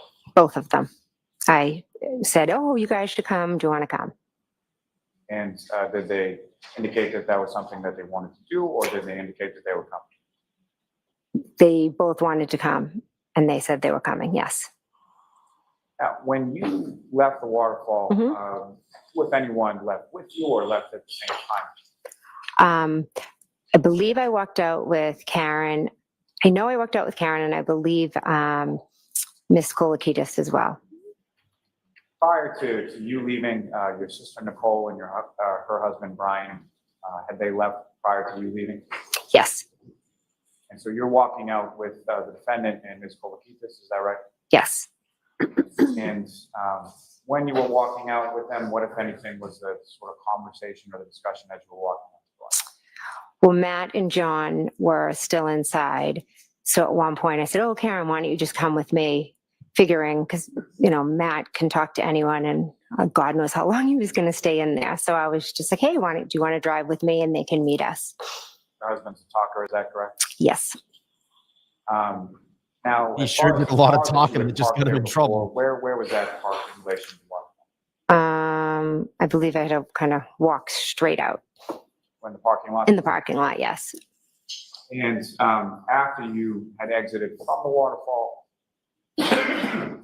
at some point, did you observe Mr. O'Keefe come out as well? Yes, he did. And did you have a conversation with him in the parking lot while you were out I believe briefly, Karen, him, and I all spoke, yes. Do you recall briefly what you spoke about? Them coming back to Fairview. And after sort of the two of you parted ways, did you observe where Mr. O'Keefe and the defendant went? I just saw them like they walked left, I walked straight. And if one were to walk left in the direction they were walking, where would that bring them to? Washington Street, the main street. So you went over then to your car in the parking lot? Yes. And while you were in your car in the parking lot, well, let me ask you this question. When you walked out of the waterfall, what, if anything, was different about the weather from when you had walked? It had started to snow. And as far as the snow was concerned, what was that initial point when you walked out of the waterfall? Had it accumulating or anything like that? Yes, I would say, it was starting to cover the car, so you'd have to put your windshield wipers on to clear it. So you didn't have to get the scraper out or anything like that, just click on the windshield? Clip on the windshield wipers. I probably was lazy and just rolled the windows down to get it off the windows. And so you're in the car at for some period of time waiting for your husband, correct? Yes. And about how long is it that you're waiting for your husband before he comes out? Actually, it wasn't long. I think I turned the car on and then I saw him walking and I pulled up. And while you're waiting for your husband or shortly after he gets to the car, what if any communication did you receive at that point? I received a text from John saying where to. And with respect to that, did you respond in kind via text, or how did you respond, if at all, to Mr. O'Keefe? I was driving, so I called him. And when you called him, if you know, was that something that was done through Bluetooth with regard to the car, or? Yes, it would have been because it was my phone and I was driving, so I would have had it over the car. So your phone would have been paired up with your phone? Yes, I plugged it in when I got it. I always plug my phone in when I get in if I'm driving. And with your husband in the car, it's fair to say that he could hear both sides of the conversation as far as you and Mr. O'Keefe? Yes. And so that initial call that you placed to Mr. O'Keefe, is that done while you're driving? Yes. And what, if anything, were you telling him as far as that initial call? He had asked for he said where to. I gave him the address, and then I believe I, just started giving him directions. And I actually think Matt spoke over me and was saying, go this way, go this way. And then I said, yeah, you just go down to Fairview. It's at the bottom. And so as far as the directions, do you recall anything specifically about what you told Mr. O'Keefe as far as where the directions were? Well, he actually called back a second time. And when he called back a second time, I instructed him that it was by a friend's house, one of his niece and my daughter's friend. And I said, oh, it's right, go past Bella's street. It's at the bottom of the hill. And before we get to that, just as far as that initial phone call, essentially Fairview Road, you're familiar with? Yes. And it's where your sister lives with her family, correct? Yes. And if I could just ask, with regards to your sister's husband, Ryan, how long have you known him? Since I was in kindergarten, very long time. So they had dated for some period of time before they got married, and they've been married for some significant period of time. Yeah, she had a crush on him for years. Then they dated, I think, for 10 years and before they got married. So yeah, they've been together most of my life.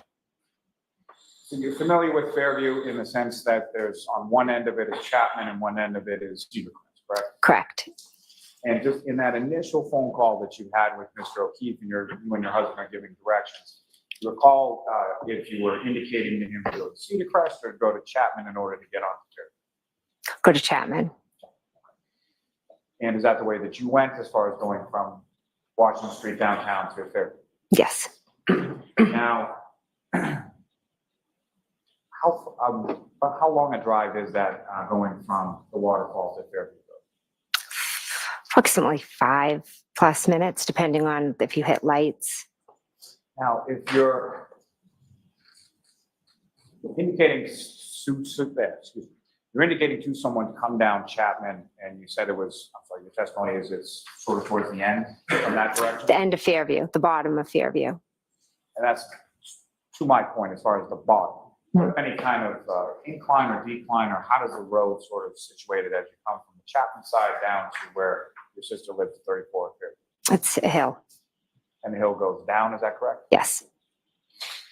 Is that somewhat of a precipitous? How would you describe sort of the hill?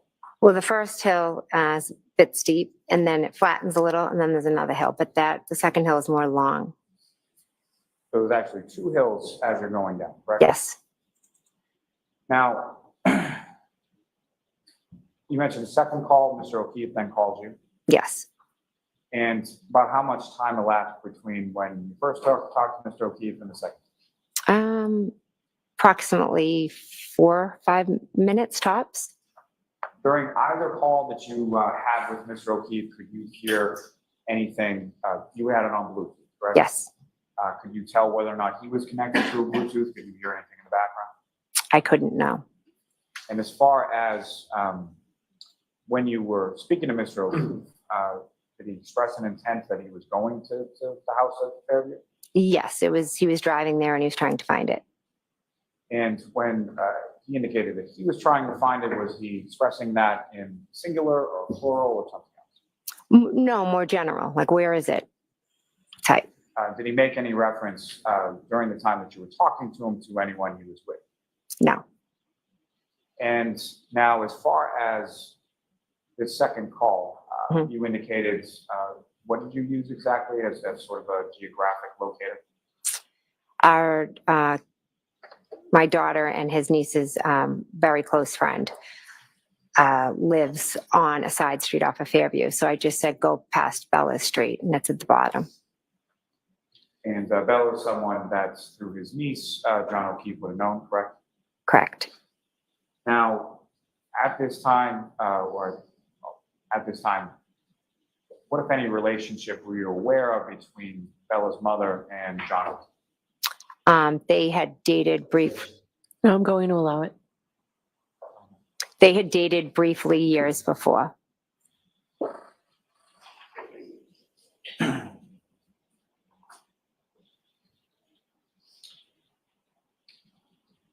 Now, was that sort of the substance of the conversation that you had with Mr. O'Keefe?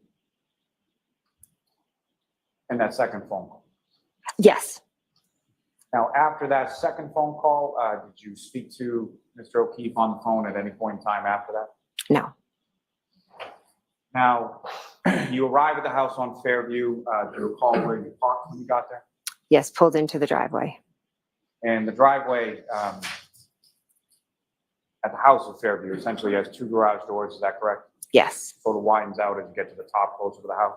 Yes. Do you recall where in relation to the driveway was that you parked when you got there? I just remember pulling in, there was definitely a car in front of me. There possibly could have been a car to the left. You exit the vehicle, go into the house, correct? Correct. When you get to the house, who, if anyone, you observe? When I walk in, Caitlin Albert, Brian Albert, Julie Nagel, and Sarah Levinson are all sitting at the kitchen table.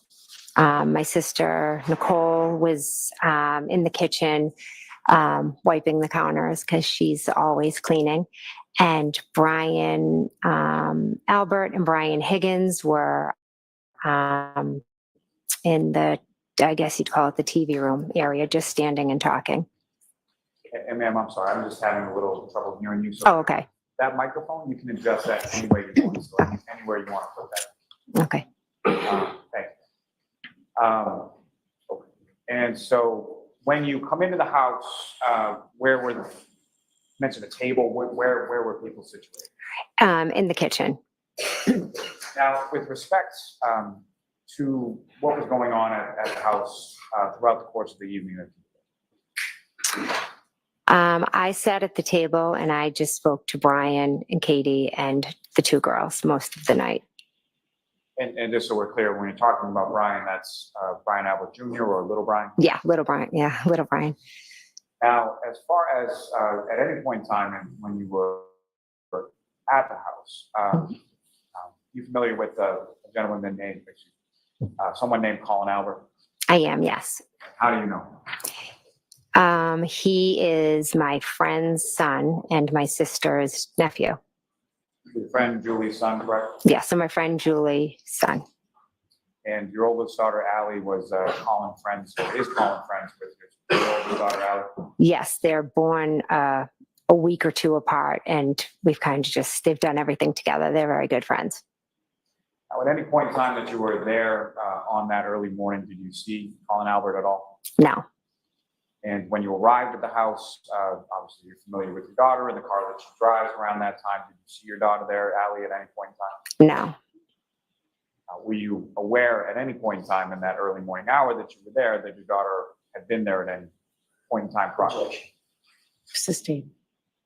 Now, with reference to the home, at any point in time, did John O'Keefe ever come inside the house?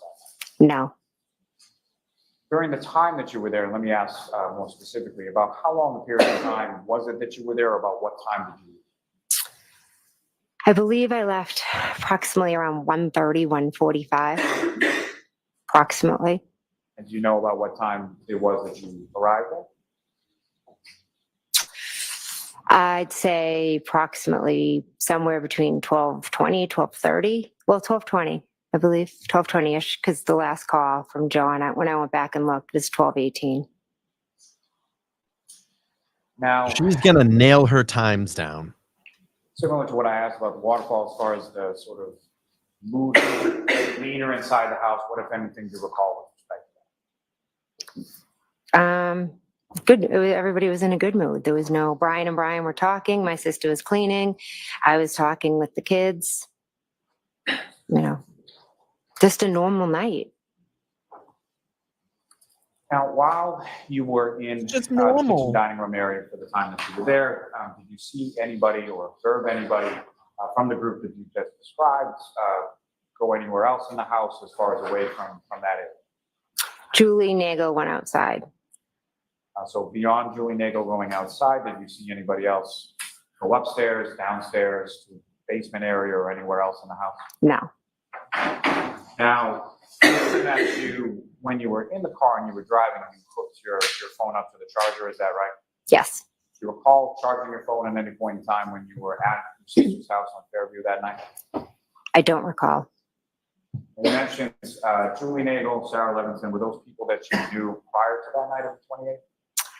I was familiar with who Sarah Levinson was, maybe had run into her at different points. Julie Nagel was closer to Brian, so I would see her. I think she's dog sat for me when I've been away. Like, Brian will do it, but then if he's not available, Julie will do it. I don't know if she had dog sat for me before then or right after then, but I was definitely familiar with Julie, and she possibly could have dog sat for me prior to that. And now, with reference, there was also someone there by the name of Brian Higgins, is that correct? Correct. And that is also someone who was there prior to you getting there, is that right? Yes. And what, if anything, did you know about Mr. Higgins, or did you know him prior to that? I had met him a few times. He's Brian Albert's friend. So other than being your brother-in-law's friend and meeting him a couple times, you didn't really know him that well, fair to say? Good, yes. Now, you mentioned at some points that Julie went outside, right? Yes. Nagel went outside? Yes. And do you know what she was going outside for? Yes, her brother had come to pick her up. And so she was going to go tell him, try to get him to come in. And what, if any, conversation did you have with Ms. Nagel or Ms. Levinson in regard to their going home prior to Ms. Nagel going out and talking to her brother? Objection. I'll sustain it in that form. What, if anything, had you said to Ms. Nagel prior to her going out prior to her going outside? Objection. Sustained. Now, if you know, about how long was Ms. Nagel outside? I believe it was just a few minutes. And at any point in time while Ms. Nagel was outside, what, if anything, Excuse me? So when Miss Nagel went outside, what were you? I was sitting at the table, and then my nephew had said another car was out there. And after your nephew said that, what, if anything, did you do? I went to the front door. And front door of the home leads sort of, you walk in there, there's a foyer and a staircase in front of you. Yes. And as far as the front door was concerned, is there any sort of other door that's, is it just sort of the wooden front door, or is there another door in front? The door was open, so it was just a storm door. And the storm door is made out of glass, is that correct? Yes. So when you went over to the storm door and looked out, what, if anything, was? I saw a vehicle. And can you describe the vehicle that you saw? I saw a dark SUV. And as far as Ms. Nagel, did you make any observations of where she was when you looked outside? I kind of just looked at the vehicle, and then I saw lights kind of over to this side. But then once I saw the vehicle, I took out my phone and I texted John. And just so we're clear, as far as when you say this side, so you're standing at the storm door, see the vehicle, and where's the vehicle in relation to you and where you're standing at the front? It was straight ahead.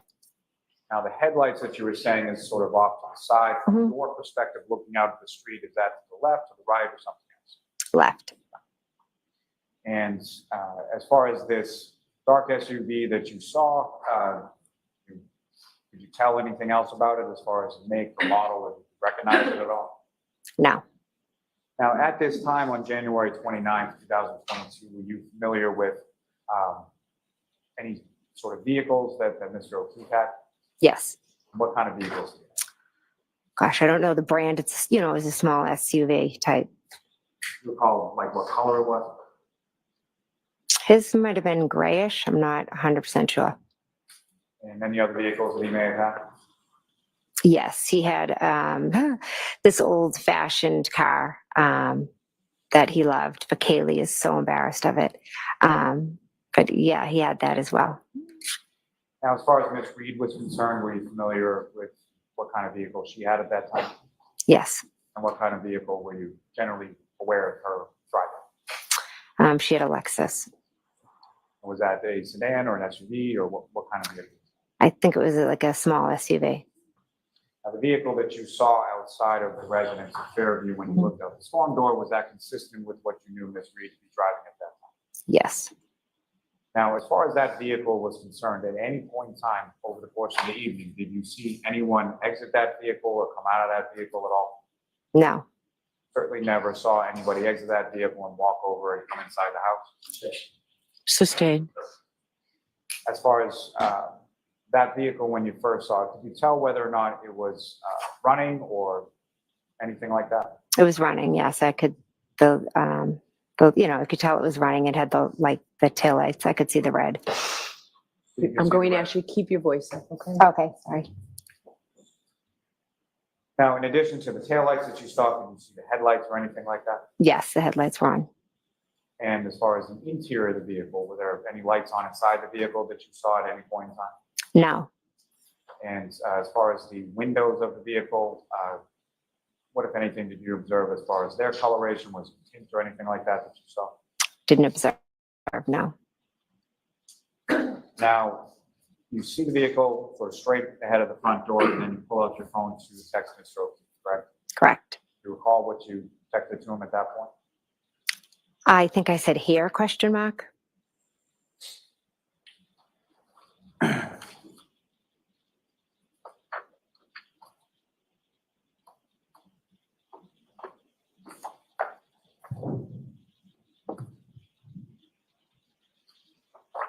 Do you think you said here, is that correct? Yes.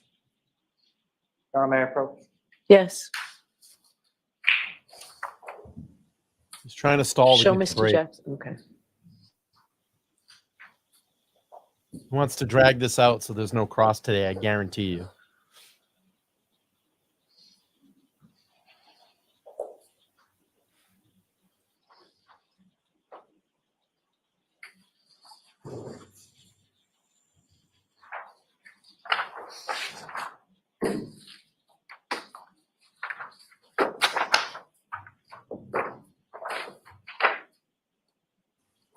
Come on, Lally. Let's go. Dragging it out. May I approach the witness, Your Honor? Yes. I'm showing you a 3-page document, just ask you to look at it. Okay.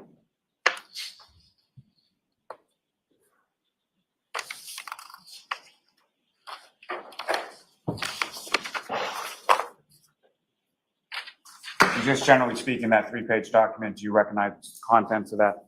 I do. What do you recognize it to be? It's my text messaging with John.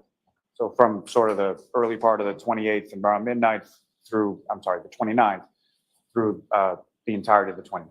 Yes. May I approach you, Junior? Yes. Almost. Is there any objection, Mr. Jackson? Okay.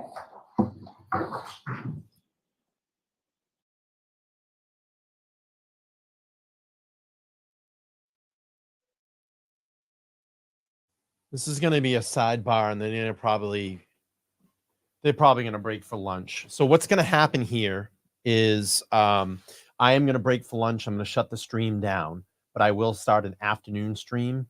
That'll probably kick back up at 2 o'clock. So we'll wait to see what happens here. I guarantee you they're going to break for lunch.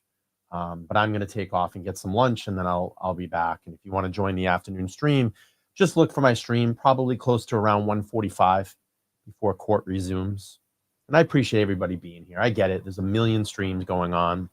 And the 100 of you that have stuck with me today, I really appreciate it. So maybe we'll get some more people in the afternoon session. We'll see how it works out. Right now, we have $47 that have come in for Karen Reed's defense. 25% of that, and I have fuzzy math right now. 25% is $12. I'd like to get to 50 for Karen today. That would be great. So we'll roll that total over into the next stream. And then if we can get to that goal of $50 today, I would love to drop that in Karen Reed's defense fund. So we'll see where this goes. It was great. I was out there this morning.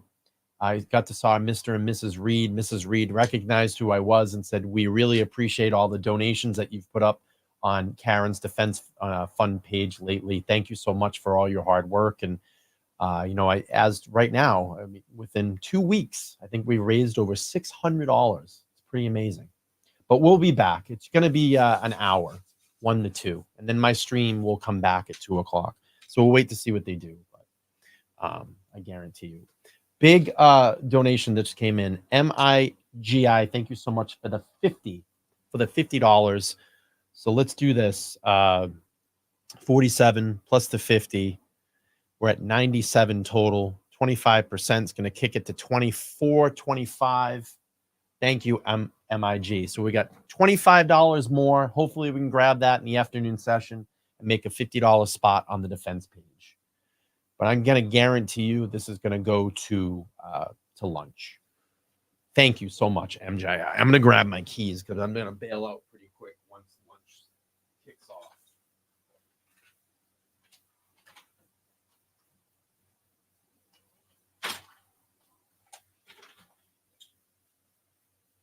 Grab my hat. Grab my keys. Thank you, MIGI. Thank you so much. I do appreciate it. I don't know where my keys are. Where are my car keys? Oh, I got them in my pocket.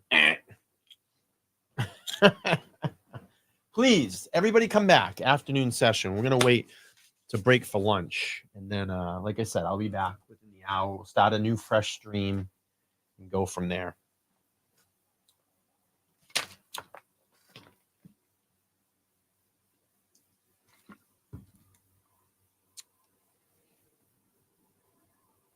Oh, it's pretty cool. You can like the donations and give hearts to them now. I didn't see that. It's pretty neat.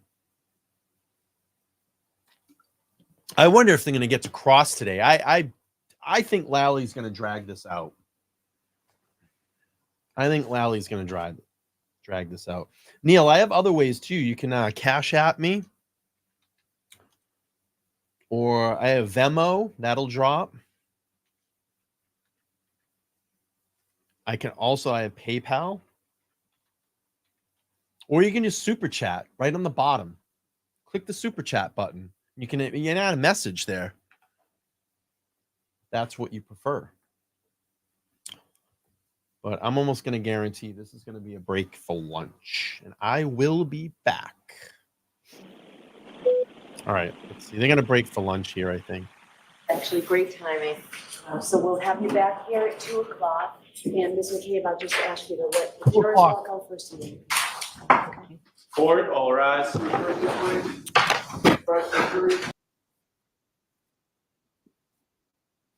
All right, everybody. We're going to pause for about an hour. I'll be back about 1:45. The stream, once this one ends, will take you over to my new stream, so it will hold the placeholder. And then hopefully in the afternoon session, we can get some more people in here. But I thank everybody that stuck through this trial. We'll get Jen McCabe on the stand, and hopefully we get some cross today. I'll see everybody in a little while. Step out, get a drink, get something to eat. We'll see you in the next stream. All right, everybody. Bye-bye.